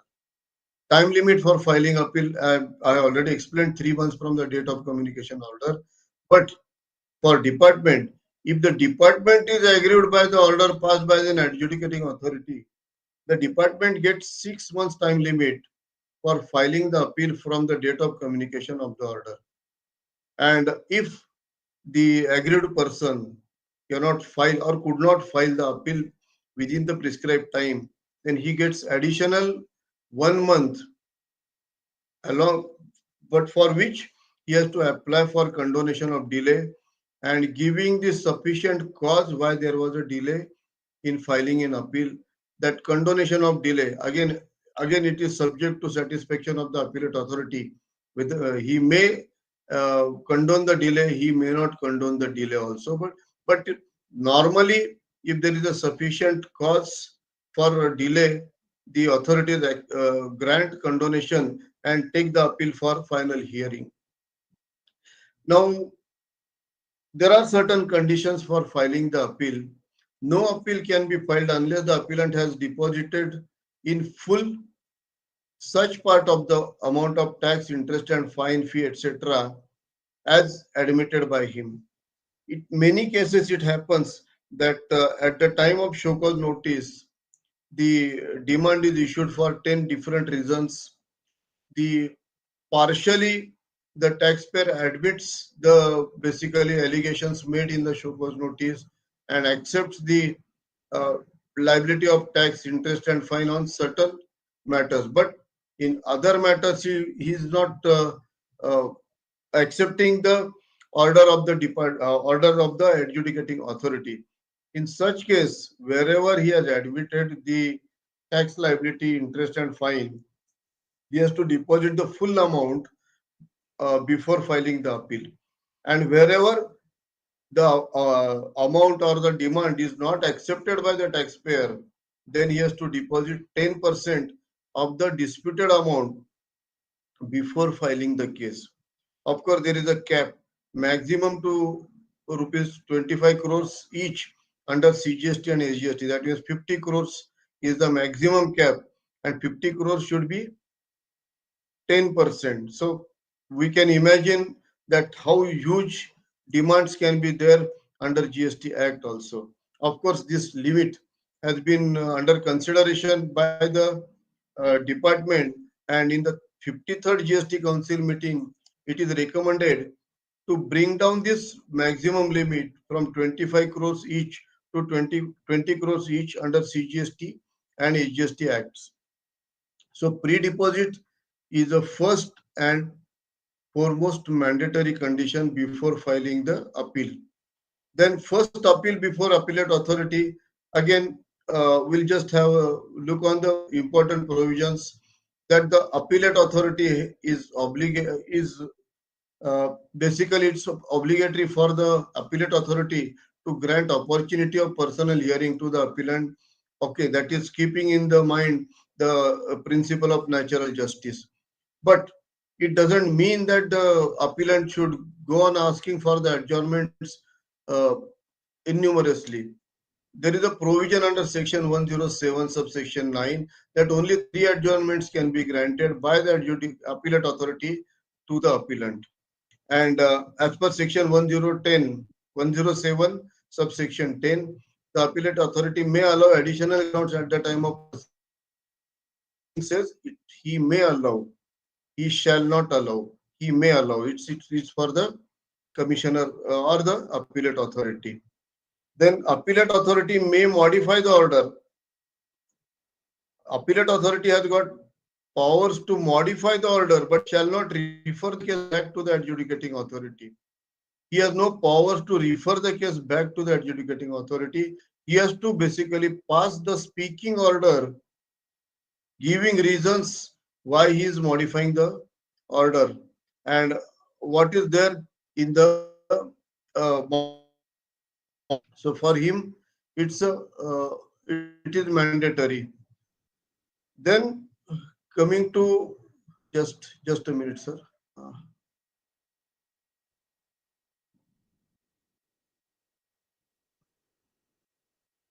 Go to 15.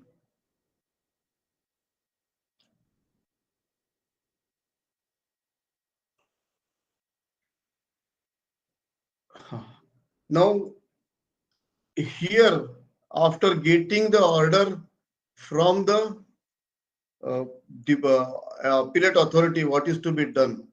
But there is a time limit for passing the order also. As per section 107 subsection 13, the time limit for passing order is 1 year from the date on which appeal is filed. Generally, my experience is that in 1 year, the appellate commissioner may not pass the order, but he can, of course, he can pass the order in the extended period also. There is no hard and fast, but he has to basically provide the reasons why the appeal could not be decided within the prescribed time limit. And the orders, copies of the orders are to be sent to the jurisdictional commissioner and jurisdictional uh, uh, officers also for their understanding, for their reference, and if they are agreed, they can also file the appeal. Uh, as per section 107 subsection 16 of the CGST Act, if no appeal is filed against the order of the appellate authority, the order shall be treated as final and shall be binding on the appellant as well as the department. That means for department, they got 6 months. For appellant, they got 3 months to file the appeal.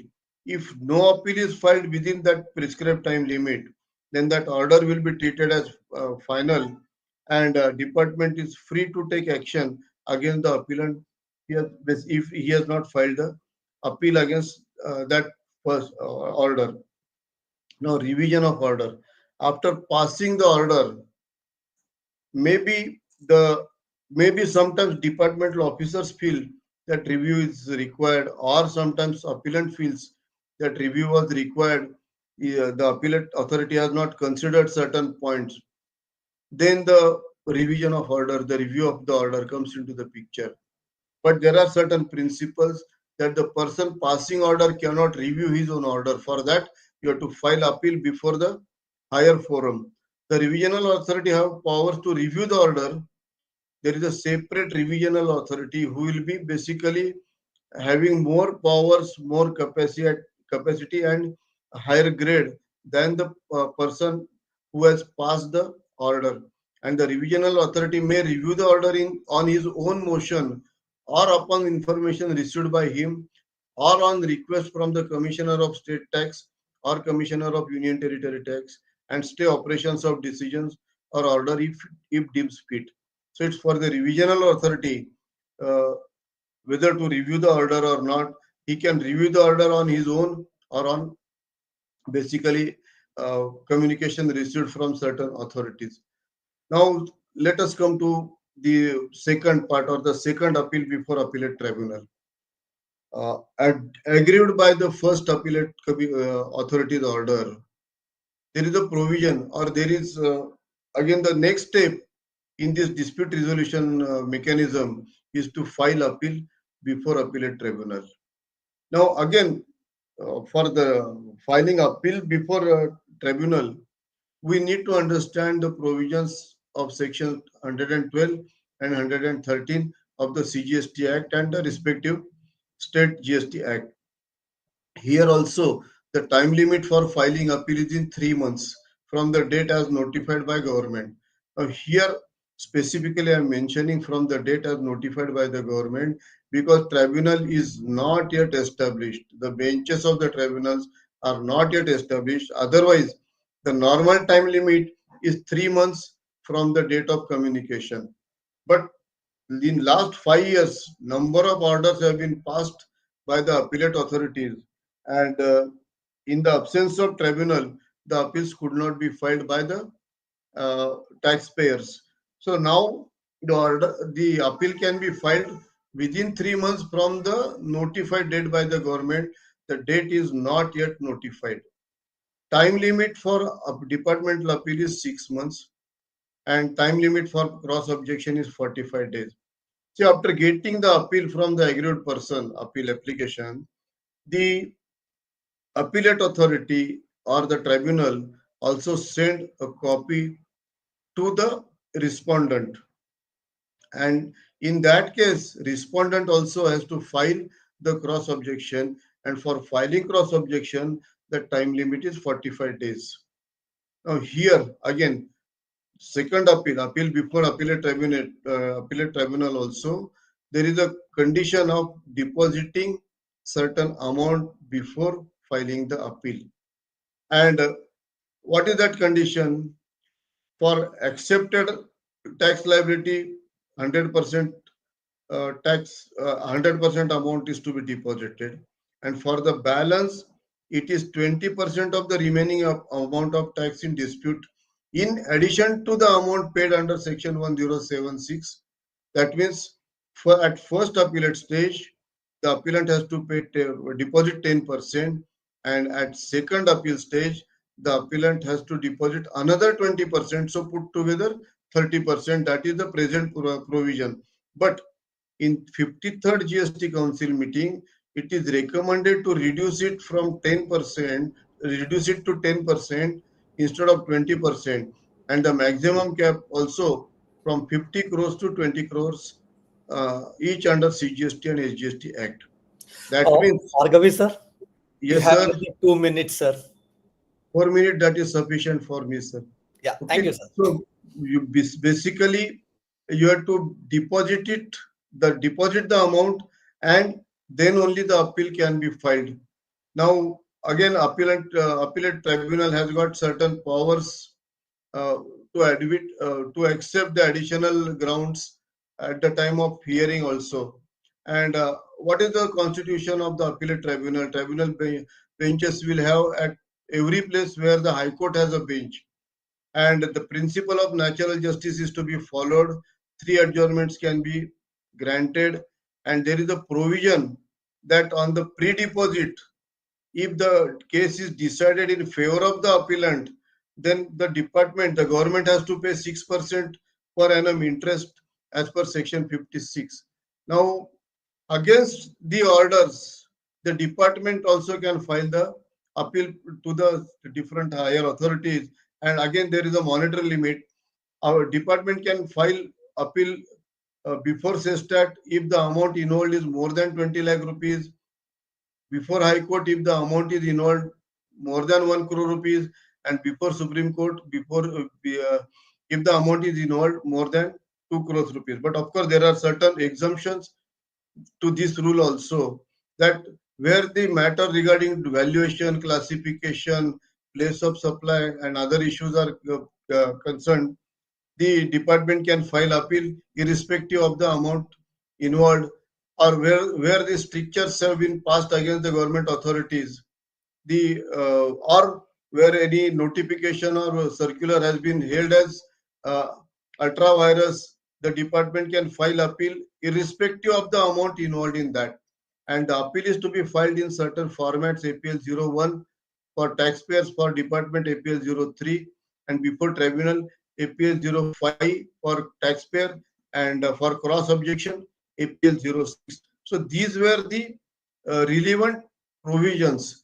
Now, what procedure is to be required to be followed by the appellant? So, certified copy is to be submitted, then get acknowledgement in form APL 02, and just keep some points in mind, that grounds of appeal should include merits of the case, explain in detail relevant provisions of the law, then relies on the relevant judgments and circulars if they are basically referred, or reliance is placed on those judgments. We need to include in our grounds of appeal. Then comments on computation of tax, specifically comments on the limitation, because as per my knowledge or my experience, unnecessary section 74 is invoked by the department in normal cases also.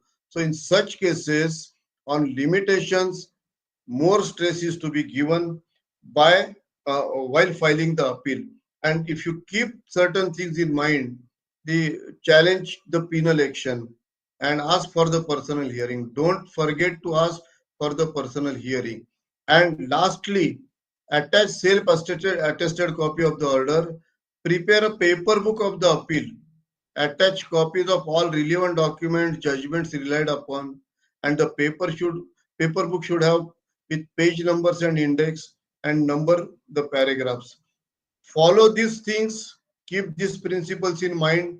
And if you have any doubts, we all are available. Anil Sharma is available. Myself is available.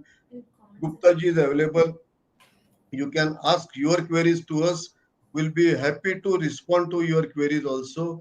And I wish every success in your new endeavor, that is drafting the appeal and filing the appeal before various appellate authorities. Thank you. Thank you very much. Yeah, thank you, Sanjay sir. Yes, we do agree that the time is very short, but you've given your presentation in a very sweetest manner, actually. In a capsule form, you said why to file appeal, when to file, how to file. And the last one is very, very essential and important for any professional or person who wants to practice under GST in litigation side. Making a paper book, indexing it, giving numbers is very, very essential. Many a times I see in the department, appeals are filed, indexation is not done. They don't even carry a paper book. They carry it in a A4 sheet cover or something like that and give it to the officers. That is where we lose traction of the department. It is always said, right? First impression is the best impression. So before you can start your litigation, you are having high chances of losing your case. So whatever Bhargavi sir has said, that we need to follow that. There is no choice. We have to follow and we must follow. And I've seen cases where people have not done that, has adverse orders in their hand. And another point also which Bhargavi sir had touched is very, very good. In cases where we can go for appeal, or where we cannot go for appeal, or in the cases where we can file writs directly with the respective high courts or Supreme Court. So thank you, sir, for your valuable time and giving us. I'm aware that you have to rush to the Pune chapter to address your next session. Thank you very much, sir. And if you have any queries, we'll revert to you. We can address our members, or myself, or Sharma ji, or Niranjan Swainji will try to address our members for their queries on appeal section. Thank you, Bhargavi, sir. Thank you very much. Yeah. The next topic in the line is judicial trends of these judgments, what are we are coming now for that. And compliances is the written section where we have filed the returns. After that, why department picks up adjudication is what we had a detailed deliberation from Sharma sir. And then after adjudication, the next sequential step was appeals, which Bhargavi sir has explained in a very lucid manner. And now, what is next? What next? Once the order is passed, what recourse I have, and what is the latest trend of the judgments given by various high courts and the Supreme Court. And friends, we also should keep it in mind that if the matter is accepted by the High Court or Supreme Court, until the stay is given by the respective court, that cannot be, and that means still those provisions are enforceable. So I would request Niranjan Swain sir to take forward these deliberations and enlighten our members accordingly. So Niranjan sir, over to you.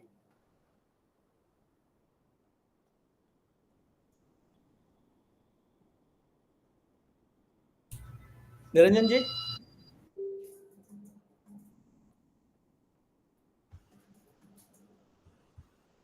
Priyanka ma'am, can you just call Niranjan sir? Yes, sir. He is online. Yeah. Okay. Actually some disturbance. I think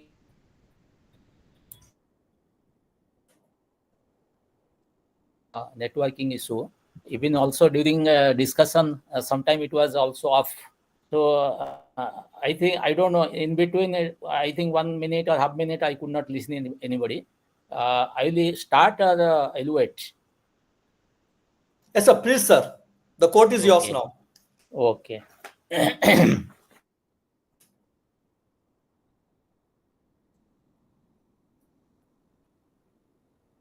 Chairman of the Indirect Taxation Committee. Dear participants, professional friends, those who are in the other side. Friends, the topic which has been chosen is the judicial trends.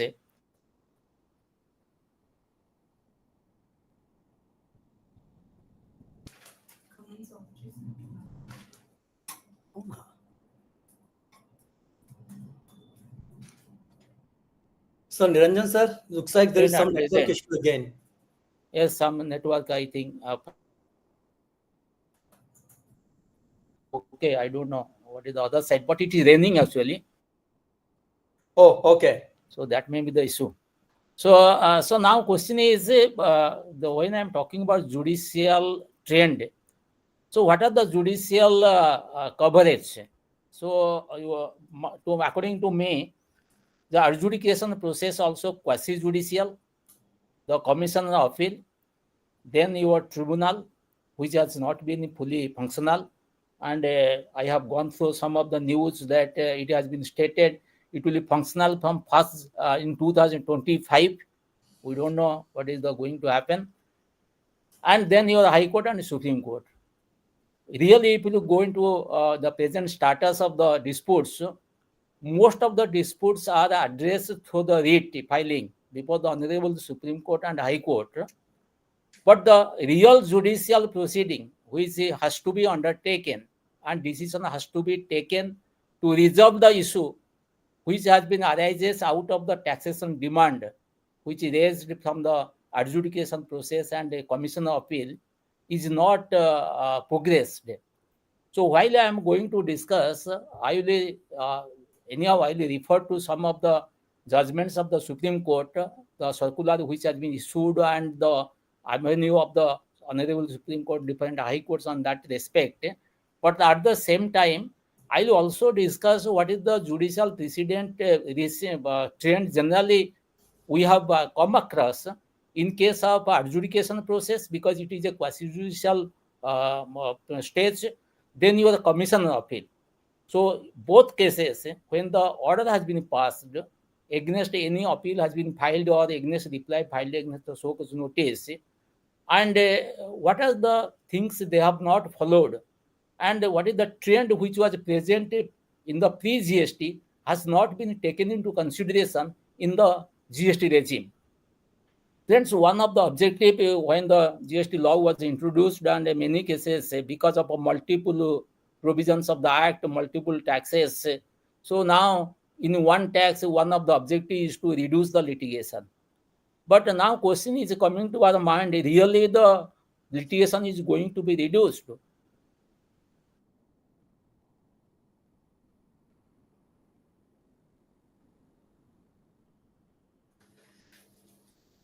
Sir, science were Appellated authority, yes. there's some network issue. Please carry on, sir. Yes. So in that case, they have to also take into consideration the judiciary decisions which has happened in the pre-GST law. If the principle based upon which decision has been taken is similar to the present provisions of the law. And I am coming across some of the issues one by one, which I found or which we come across during the judicial proceedings. Particularly, I am talking about the adjudication proceeding, commission appeal proceeding, and few cases in case of writ filed before the Honorable High Court and Supreme Court in my due course. The first point is the principle of natural justice. Now, what is the judicial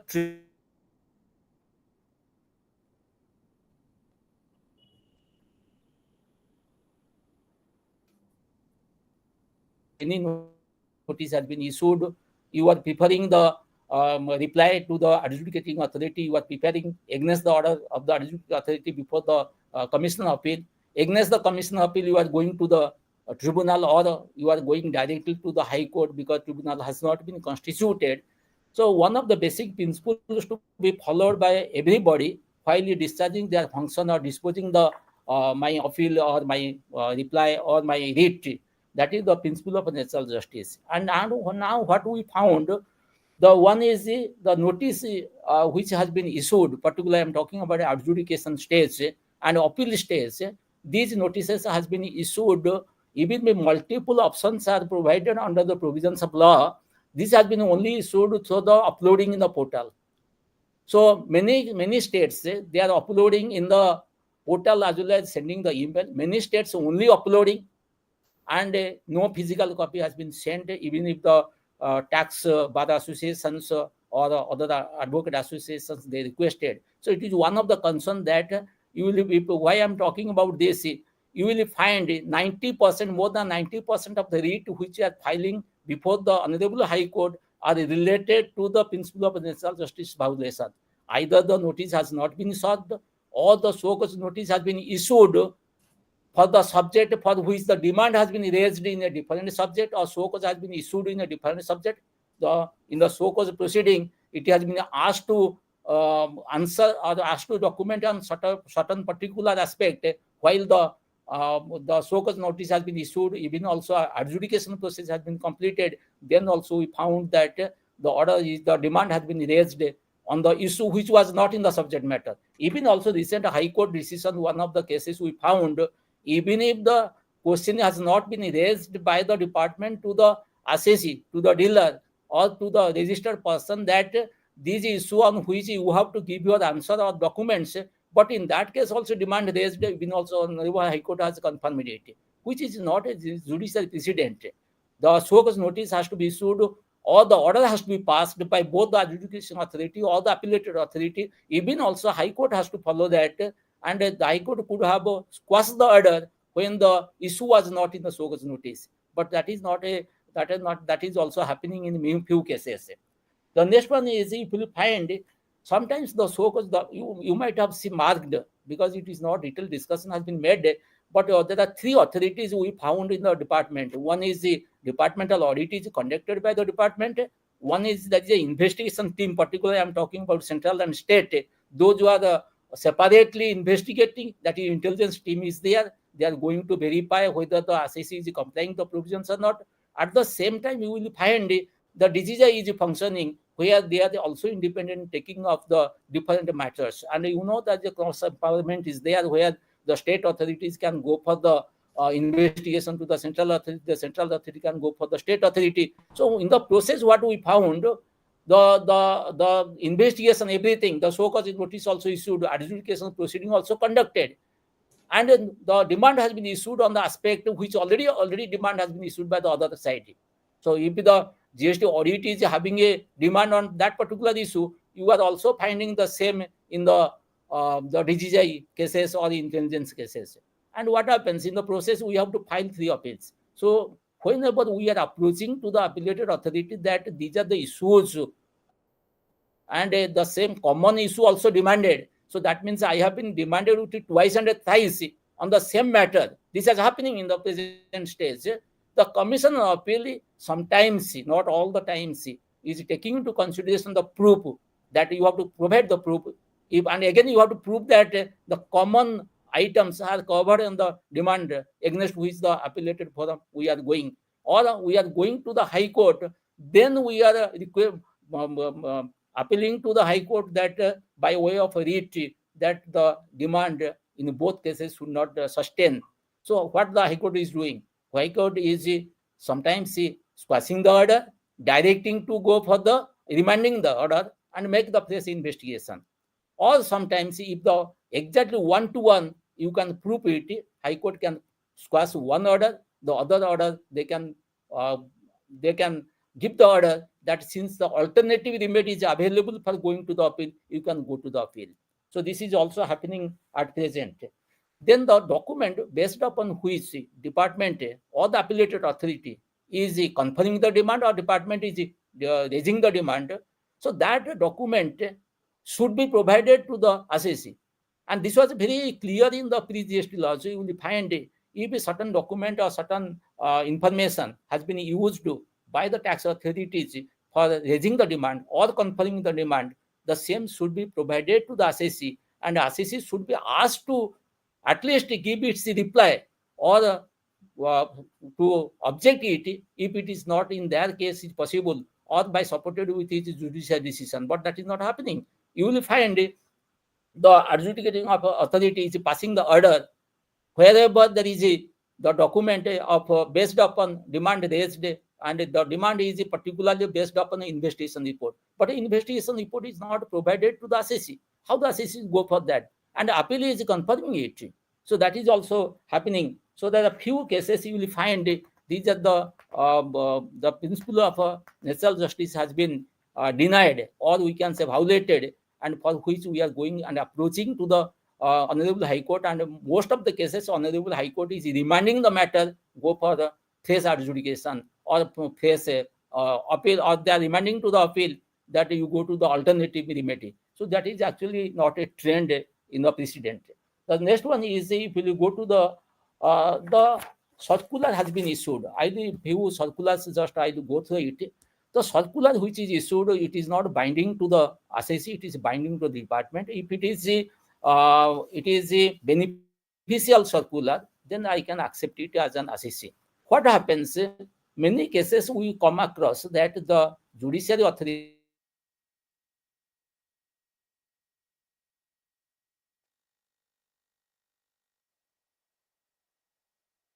notification which is not applicable to retrospectively. I am giving just one of the example, just you can go through. We come across one of the case where we found that the liquidated damage is not subject to the GST. You might have seen the clarification has been issued by the government department in 2002 by way of a circular 178, as I remember. And prior to that, around 40 to 50 advance rulings has been given where the LD is subject to the GST. And the first advance ruling has been given by the Maharashtra Power Gen case, Maharashtra advance ruling, and subsequently number of advance ruling has come. Even if the cases of the tribunal and the high courts are there where the compensation is not subject to the taxation under the service tax, because LD is nothing but a compensation covered under section 73-74. So many of the assessee, they accepted it. The reason is whatever the LD has been paid by a contractor or later by the contractor to the contractee, that is available for ITC. But unfortunately, when the department interpreting the circular which has come out subsequently clarifying that liquidated damage is not subject to the tax, and again whatever tax has been collected, either ITC taken or the tax paid, that is not going to be refunded, and ITC utilization case there is no excess payment, so that the refund does not arise. So that was not in the circular, or the department is not going to do that. But what happens, the department proceeded with the notion that the tax paid on LD, which is a tax, not a taxable service, but you tax paid, so that tax is not eligible for the ITC. So you just, again, I'm repeating it, very, if you see the department view, how the department is not honoring its own advance rulings. I paid the GST on liquidated damage, and I have taken the ITC or the whatever is there, if I am not eligible, but I paid it and to avoid the disputes. But now, since circular has come in the 2022, are you going to apply it in 2017-18, saying that you have taken the ITC, wrongly taken the ITC? This ITC you have taken that on not taxable supply, because it is clarified in the circular 178, and that ITC you have to refund. Section 73 proceeding has been initiated, you refund along with the interest. So this is the trend, and I am referring two of the Supreme Court judgments. Just one of the judgment I can tell you. One is Keynote Printers Private Limited.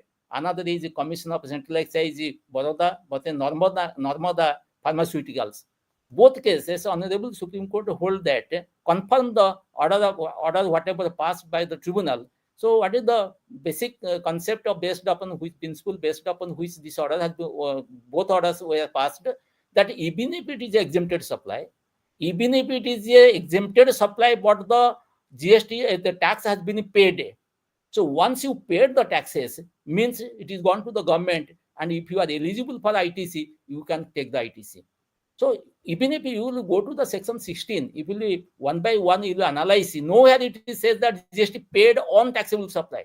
It only says that input tax paid. So when I paid input tax, that time it was a taxable. So this is the view, just again I'm telling. Another view I come across in the judicial trend, you will find whenever we are going to submit the reply in the adjudication, we are going to submit the reply in the appellated stage, particularly Commission of Appeal. While the Commission of Appeal passing the order or the adjudication officer passing the order in the quasi-judicial proceeding, they are citing that the cases cited by the notice, the cases cited by the appellant are related to the pre-GST laws and which are not applicable in the present context. This is a uniform sentences used across India, you will find. And what is the judicial trend in this respect? Let us also understand. It was very clearly spelled out in the many of the judgments that the Supreme Court decision is binding to everybody. The High Court decision is binding to the same state or lower authorities, but it has a persuasive value to the other states or the other high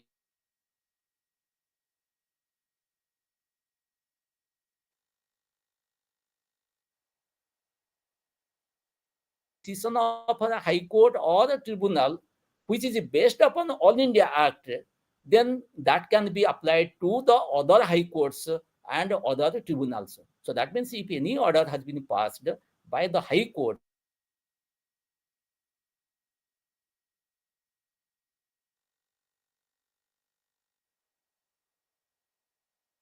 quasi-judicial authorities and judicial authorities, while passing the order, giving a comment, confirming the demand that this is not applicable.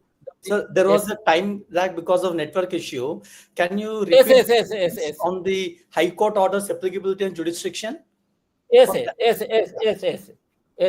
I'm just referring to the two cases. Just I'm referring. One of the case I come across with the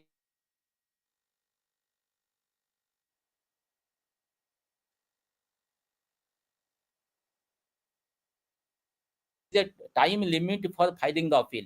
So you have to file the appeal within 3 months. And against the adjudication order, the appeal has to file within 3 months. Then against the commission appeal, then you can go to the tribunal within 3 months. And there is a condonation period also there, particularly in commission appeal, it is 1 month condonation period. One case has come out recently, I think in 2024, particularly in case of Mukul Islam. So there is a limitation act is there, and a limitation act 5 and particularly 29 particularly the limitation act very clearly shows that which are exclusions are there. And when we are going in this particular case, when the delay is more than 4 months, means 3 months is the statutory period, 1 month is the condonation period. So after the 4 months, the dealer has applied, filed the appeal with the condonation delay, but the condonation delay has not been accepted on the ground that the time limit is 1 month. Then the dealer has approached to the Calcutta High Court, and Calcutta High Court is referring to its own judgment, and that judgment was based upon some of the Supreme Court judgments. So it has been given that the Limitation Act, there is no specific exclusion of the CGST. Similarly, on the CGST law also does not provide that there is a specific, the Limitation Act is not applicable. So these wordings are not incorporated in both the acts. So in that case, the condonation, the authority has the power to condone a delay. But what the High Court has done here, instead of referring the matter to the Commission of Appeal for condonation, reconsideration and condonation, but they themselves order that you go for the appellated proceeding. So it is a very unique decision has come out recently, and which has an impact particularly, and it is a new judicial trend, we can say. This type of judgments, to my understanding, during the after the service of 38 years and coming to the practice as an advocate in 5 years, I have not come across. So if these 2-3 cases has come out now, and you will find that, and again we have to wait that what is the conclusion is coming in future. So whether department is contesting it or not, that is also one of the issue. But this is a very new trend. Coming to the second one, when we are talking about the circular, any circular issued, it is not binding to the SSC. But at the same time, we will find that I am just referring one of the circular 34 by 2018, which is issued, stating that the discounts, some incidental services are not covered under the exemption notification serial number 25 of the notification number 12 by 2017. So in that case, what happens? They excluded certain incidental services, and the incidental services are particular the meter rent recovery, new connection charges, fee we can say, and the reconnection charges, and some of the supervision charges, and some incidental expenses which are recovered from the customer. And in that case, the torrent power has approached to the Honorable Allahabad High Court, and the Gujarat High Court, particularly on that case, has squashed the order of Circular 34 and concluded that the incidental charges is a part and parcel of the transmission distribution services, and which are covered under the exemption in the pre-GST under 66 DK and also under the GST law under this provision. Against that order, department went to the Honorable Supreme Court, and Honorable Supreme Court has admitted the appeal but not stayed the appeal.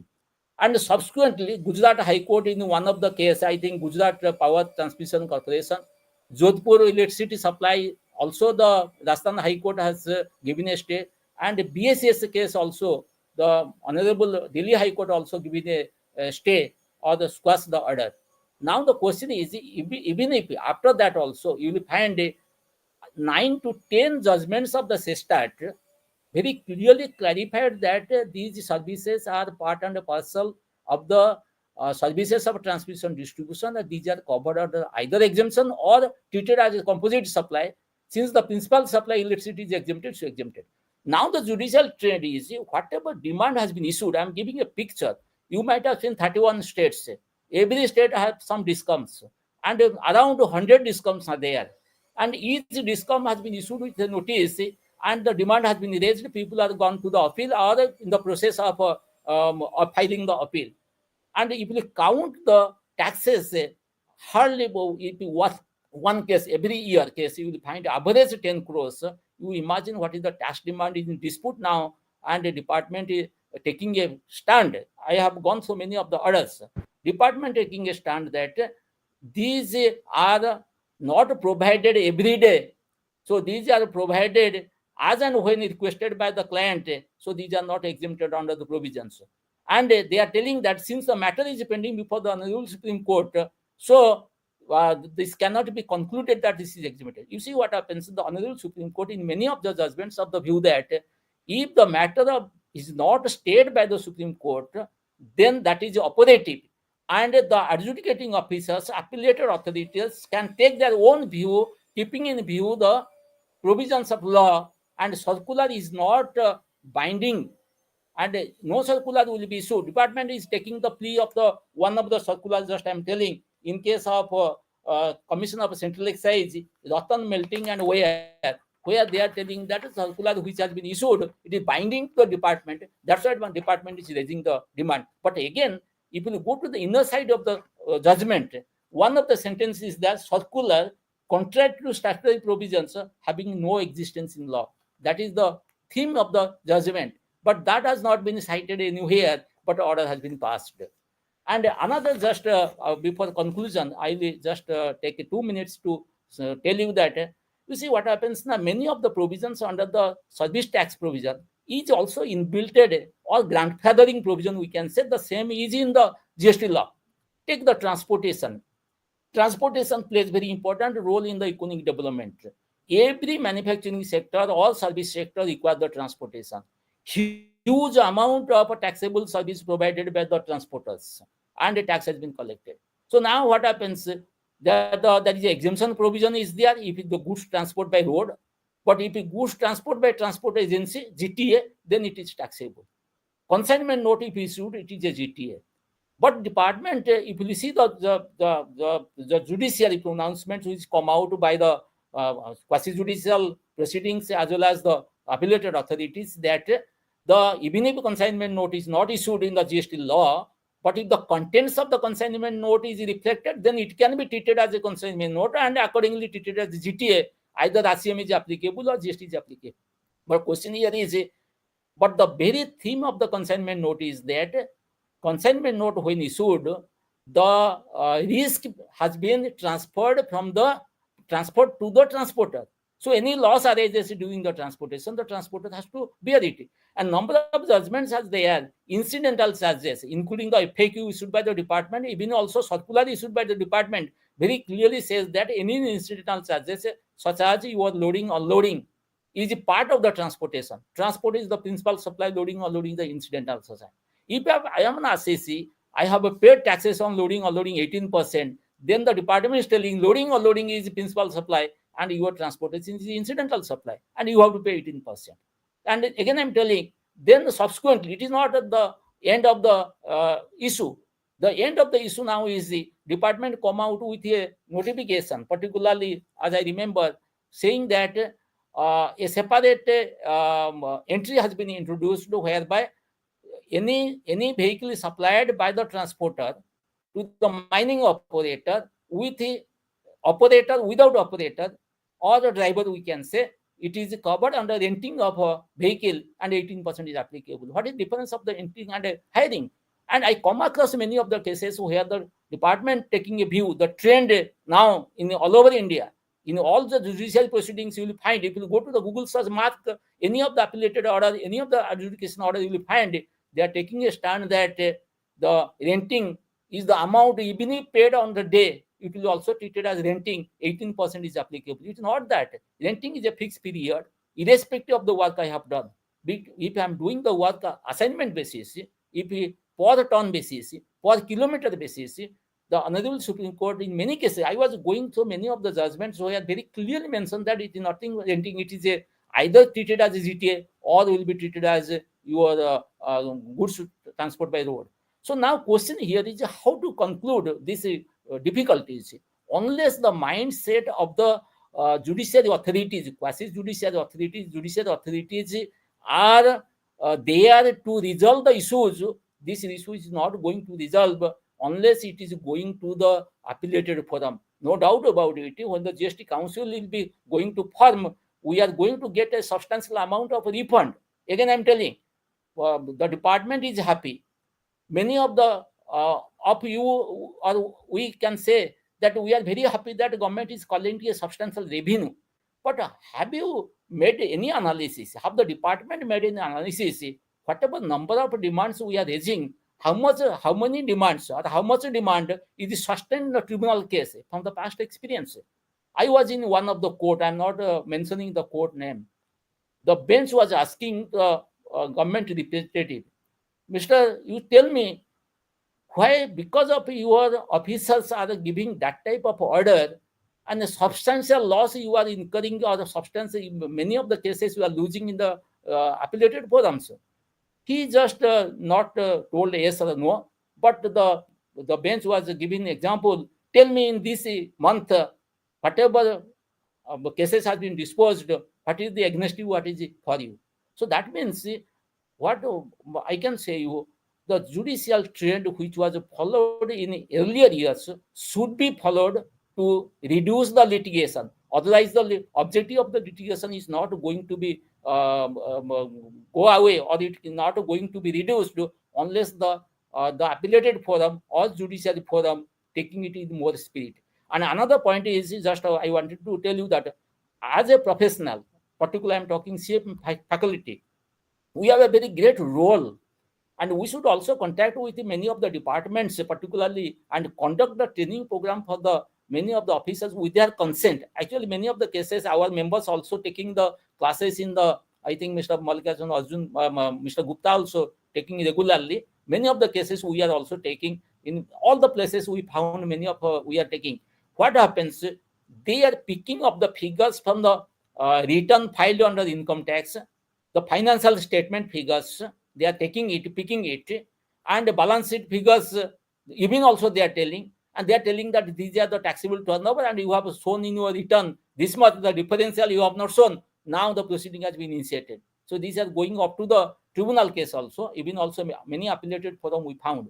I just wanted to tell, they do not also, people understand appellated forum cases also, they do not understand what is the difference between cash and accrual. I'm giving an example. I come across one of the order. So where in case of RCM, where the tax invoice is not issued, then the time of supply will be determined under section 13.3a. 13.3a categorically says that if tax invoice is not issued, then the time of supply is the time on which the payment recorded in the books of the accounts of the recipient or the amount debited in the bank account. But later, if I made the payment on 15th June, but my bank recorded it on 17th June, then 15th June will be treated as a payment. But what happens? The order is passed. If the exemption notification is coming after 15th June, then my 15th June payment will not cover under taxation. But what happens, the sentence just I come across, I'm sharing with all of you that the notice or the assessee evidence the payment by way of accrual system. How the payment will be evidenced through the accrual system? So this is actually the trend. That means nobody wanted to put or take into consideration the interpretation of the higher judicial authorities. They wanted to make it demand confirmed and only to have a litigation and collect the money at least 20% or 30% up to the appellated firm. That is the actually intent. Many cases we found, but no doubt about that. There are a lot of good appellated authorities are there. Many cases the adjudicating authorities are there. Those who are taking into consideration and also giving relief to the notice or the assessee or the appellant. And in that case, demand is reduced or even also squashed. And we found that even also you succeeded in the appeal, but now the department trend is many cases, 100% cases, the department is filing the appeal. They are not belonging to their own department.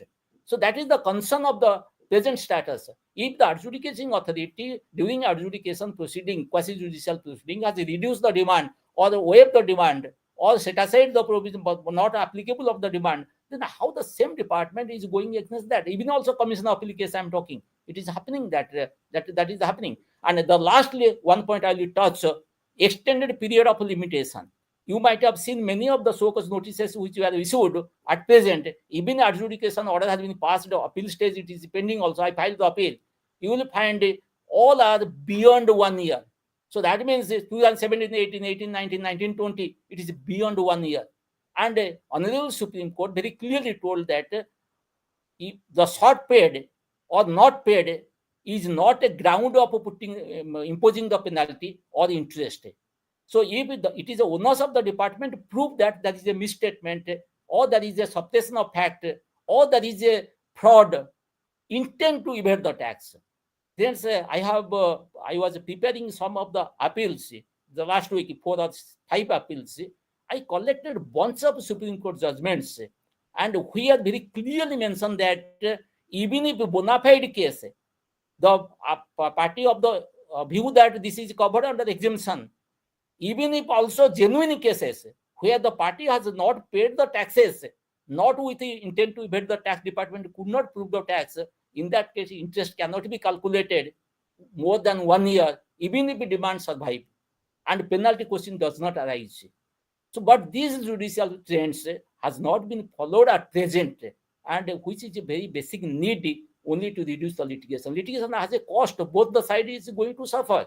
So it is a high time for both of us, department as well as assessee, to it is the duty of the assessee to bring to the notice of the particular authority regarding the decisions which are in their favor. At the same time, it is the duty of the department to consider my written submission, even the statement of facts, grounds of appeal as a whole, and take the view. And many cases we are finding our written submissions also not been reflected, our judicial proceedings which we followed earlier, the decisions which relied upon is also not discussed, but the order has been passed. So this is the judicial trend which is differing from the pre-GST regime, and I hope that after a few years, when the GST tribunal will be formed, this judicial trend is going to be changed, have a sea change, because of the stricture may come from the higher authorities.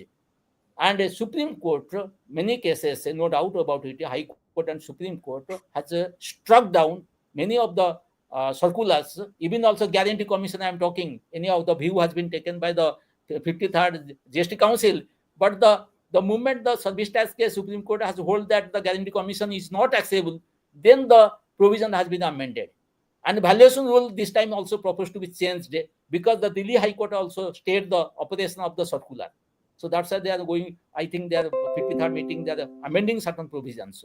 So even if the changes has been made, but the council can go for changes.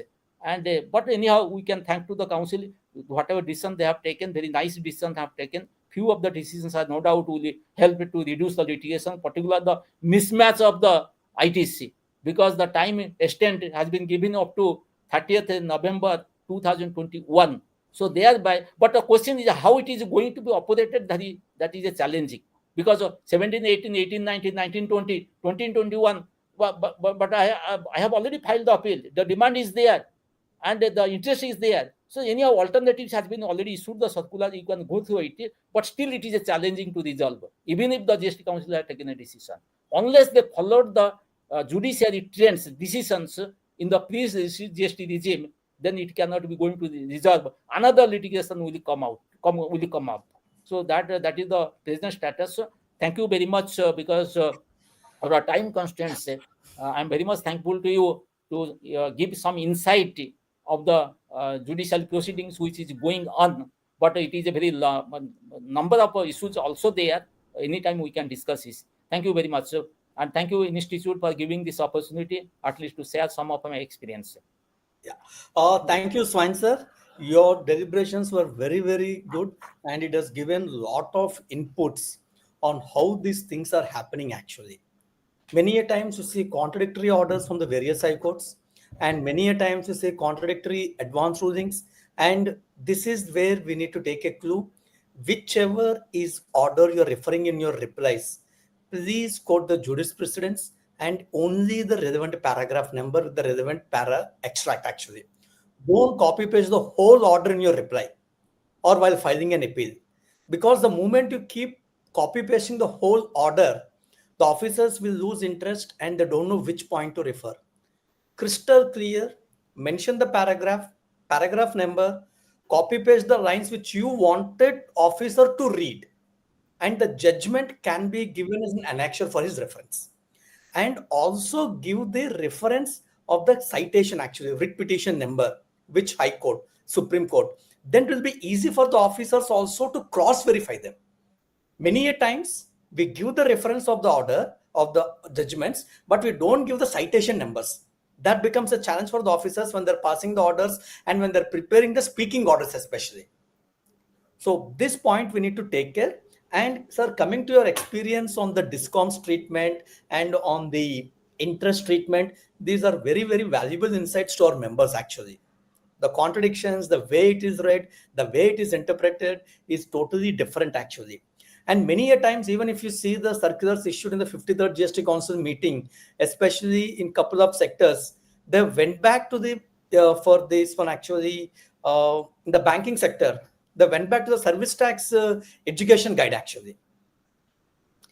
FPS, when they're taking this provision, whether it is taxable or not, or what is the place of address, they went back and they gave the reference to the service tax education guide. So even in GST, when we're preparing some of the appeals or for the replies, we can take there if there is a proper jurisprudence there. For the heck of referring it, please don't refer it. The wordings or the verbatim should be same in the erstwhile provisions as well as in the current provisions.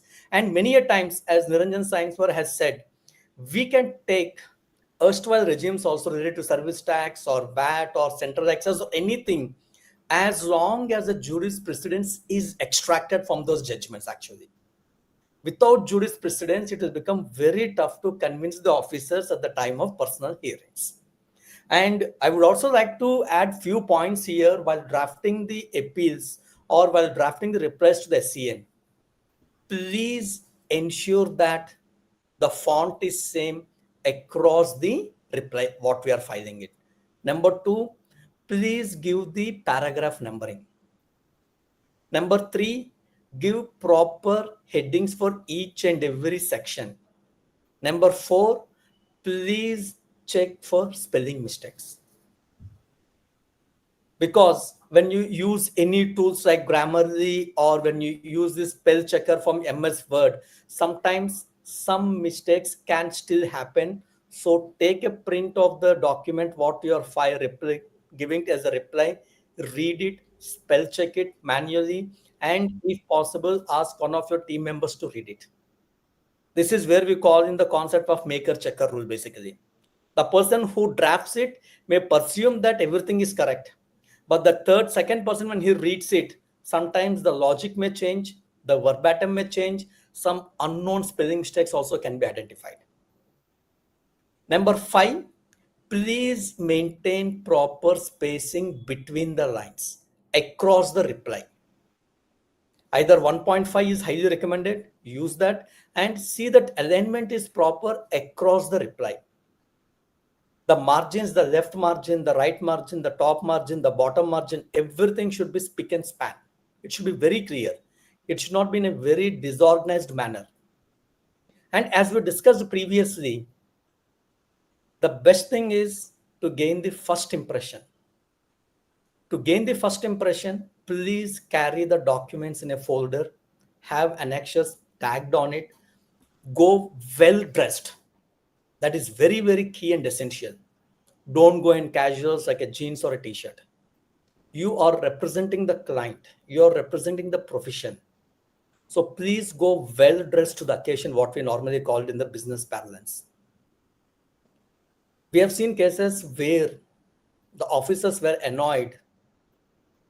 I've seen practically in one case where the professional has come, the reply in like folding in a newspaper, and he came to the officer wearing chappal without inshirt and folded hands, sleeves. And the officer, seeing that, he lost the impression. He did not even go through the merits of the case properly. He passed an adverse order. So these are very important. And again, what Sanjay Bhargavi sir has said, and also Anil Sharma ji have said, please see the judicial officer whether he has the jurisdiction while issuing the orders. One point just I wanted to add here. Yeah, please, sir. We should be very polite. What Yes, happens sir. now?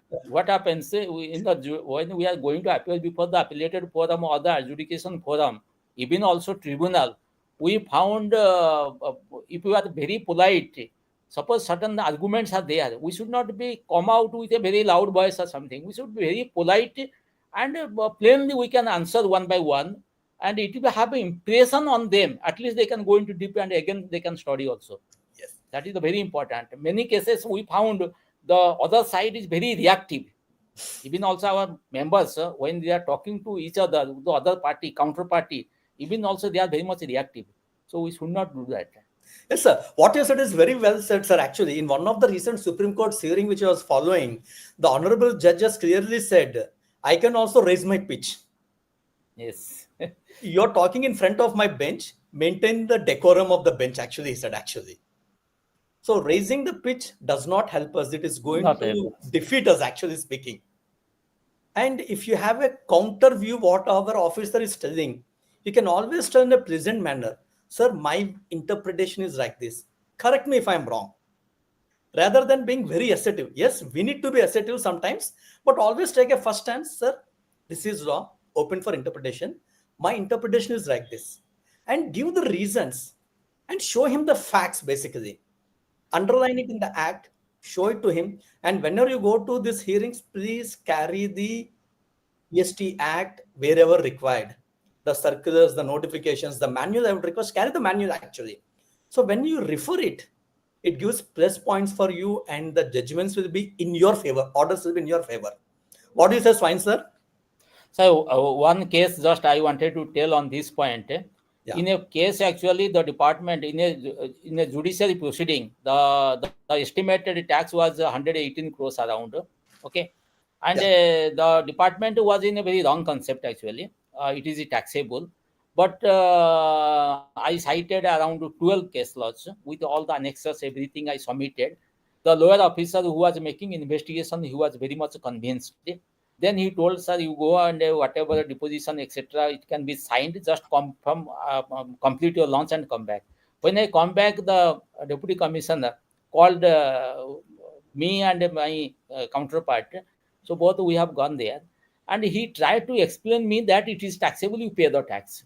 And it was discussion was around half an hour. So I submitted all the cases. I explained all the cases, very politely explained. He was, after 20 minutes, he became very reactive. Okay. But still then I was very polite. Okay. And lastly, when I found that he was very reactive, I told, sir, I have given this much of case laws, and which has jurisdictional case laws also. Jurisdictional court has taken decision. And in that case also it is coming under not taxable.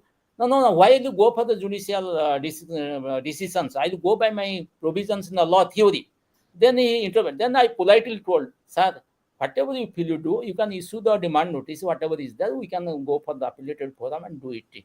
Then what he thought, he waited for 5 minutes.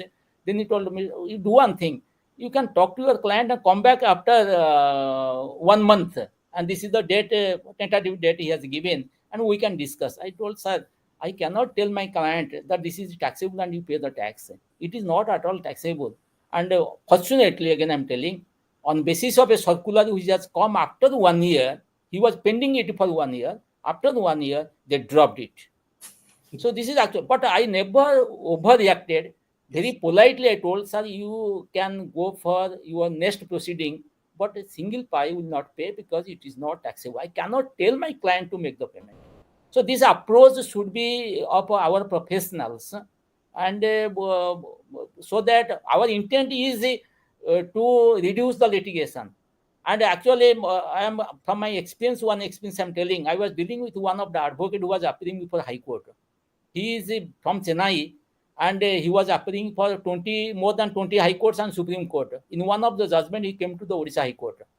And during the argument, he was very overlouded. And the court actually reacted. He was overlouded because his voice is like that. He overlouded, and a very good advocate. And the court reacted like anything. You cannot imagine, immediately bow down his head. He told me, Anar, I am very sorry. Okay. And then he completed argument. Then I asked, you have not told any wrong. Then he told, you see what happens. My voice is that. So it became loud. The court reacted. If I reacted, then my client could have suffered. So that's why I have come down. So we should be always see the client's aspect also.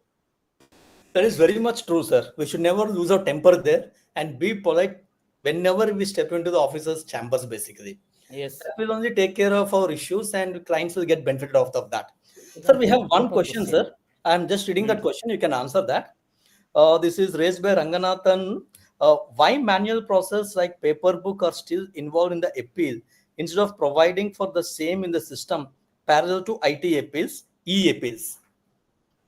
I am clarifying. Actually, because of time, I could not discuss. Just I am telling you, the state, particularly I am talking in our state, the state portal is very good. You can upload it, but you cannot upload more than 5 MB. Yes. That's why many of the annexes we are submitting alone, because it is not accepting more than 5 MB. And I have witnessed many of the show cause notices has been issued, 3 show cause notices, particularly I'm talking 800, more than 800 pages of annexes. When the department is of the view, the department circular says that the returns, etc., which are available in the site should not be part of the show cause notice. Coming to the central, actually central did not have that provision. So they have never uploaded the DRC 7. If they will not upload the DRC 7, then you cannot go for the appeal. Now what happens, as I remember, 1 month back, a back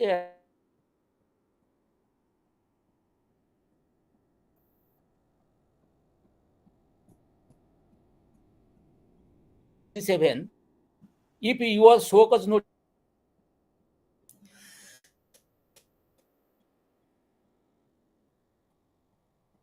years, it has to bifurcated for the 3 years. Then if it is uploaded for 3 years, if it is uploaded for 3 years now, then you have to file 3 appeals because your pre-deposit will not accepted in one appeal. So you have to file 3 appeals. So issue is 1 order in original, 3 DRC 7, 3 appeals. Next point is they introduced this backend module. Because of DRC 7 already uploaded, you have to file, but that is not working properly. Last week, I was filing one of the appeal, and what happens? The pre-deposit has been accepted, the appeal document has been uploaded, but the appeal has not been accepted.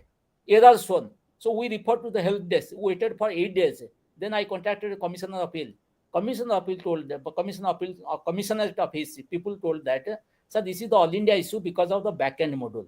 So now what happens? Center already implemented the backend module, but it's not working properly. So if it's not working properly, you have no other alternative to file the appeal in the physical mode, and department is accepting the physical mode. But very interesting is APL 02 nobody is going to issue. So APL 01 I am filing with annexes. Physical filing I am making more annexes because it is not uploaded in my appellated forum. But the APL 02 is not generated, and APL 02 also physically not issued. So that is the status. I think we can wait for that. And to the standard of income tax, it will take more time. Yes, sir. I agree with you, sir. Income tax is well established. It started in 1961. Yes. Whereas GST it started only in 2017, and only after 17-18 notices have been closed, the appeals are coming to picture in large manner. So department is cooperating. Actually, we found Commissioner of Appeal is cooperating. They are telling that okay, physically you file and we are accepting it. But APL 02 we cannot issue because there is no such facility in our portal. Yes, that is true, sir. Yeah. Thank you, Swine sir. And these are the questions what we have. Now I hand over the session to the organizers. Priyanka ji, can you please take it up? Good evening, sir. Good evening to all the eminent speakers. So we would like to end the session now. So before we end the session, from the department, we would like to thank all our dignitaries, our participants, and a special mention to our members who have been present. We would like to thank CMA Rajendra Singh Bhati, Chairman, Indirect Taxation Committee, CMA Vibhuti Bhushan Nayak, he is the Vice President of the Institute, CMA Ashwin Kumar Dalwadi, President Sir, and a special thank to CMA Anil Kumar Gupta Sir, he is Principal Director General, DGGI of GST, and definitely our panelists, Mogavalli Mallikarjun Gupta sir, for your moderation, and you have always been a support.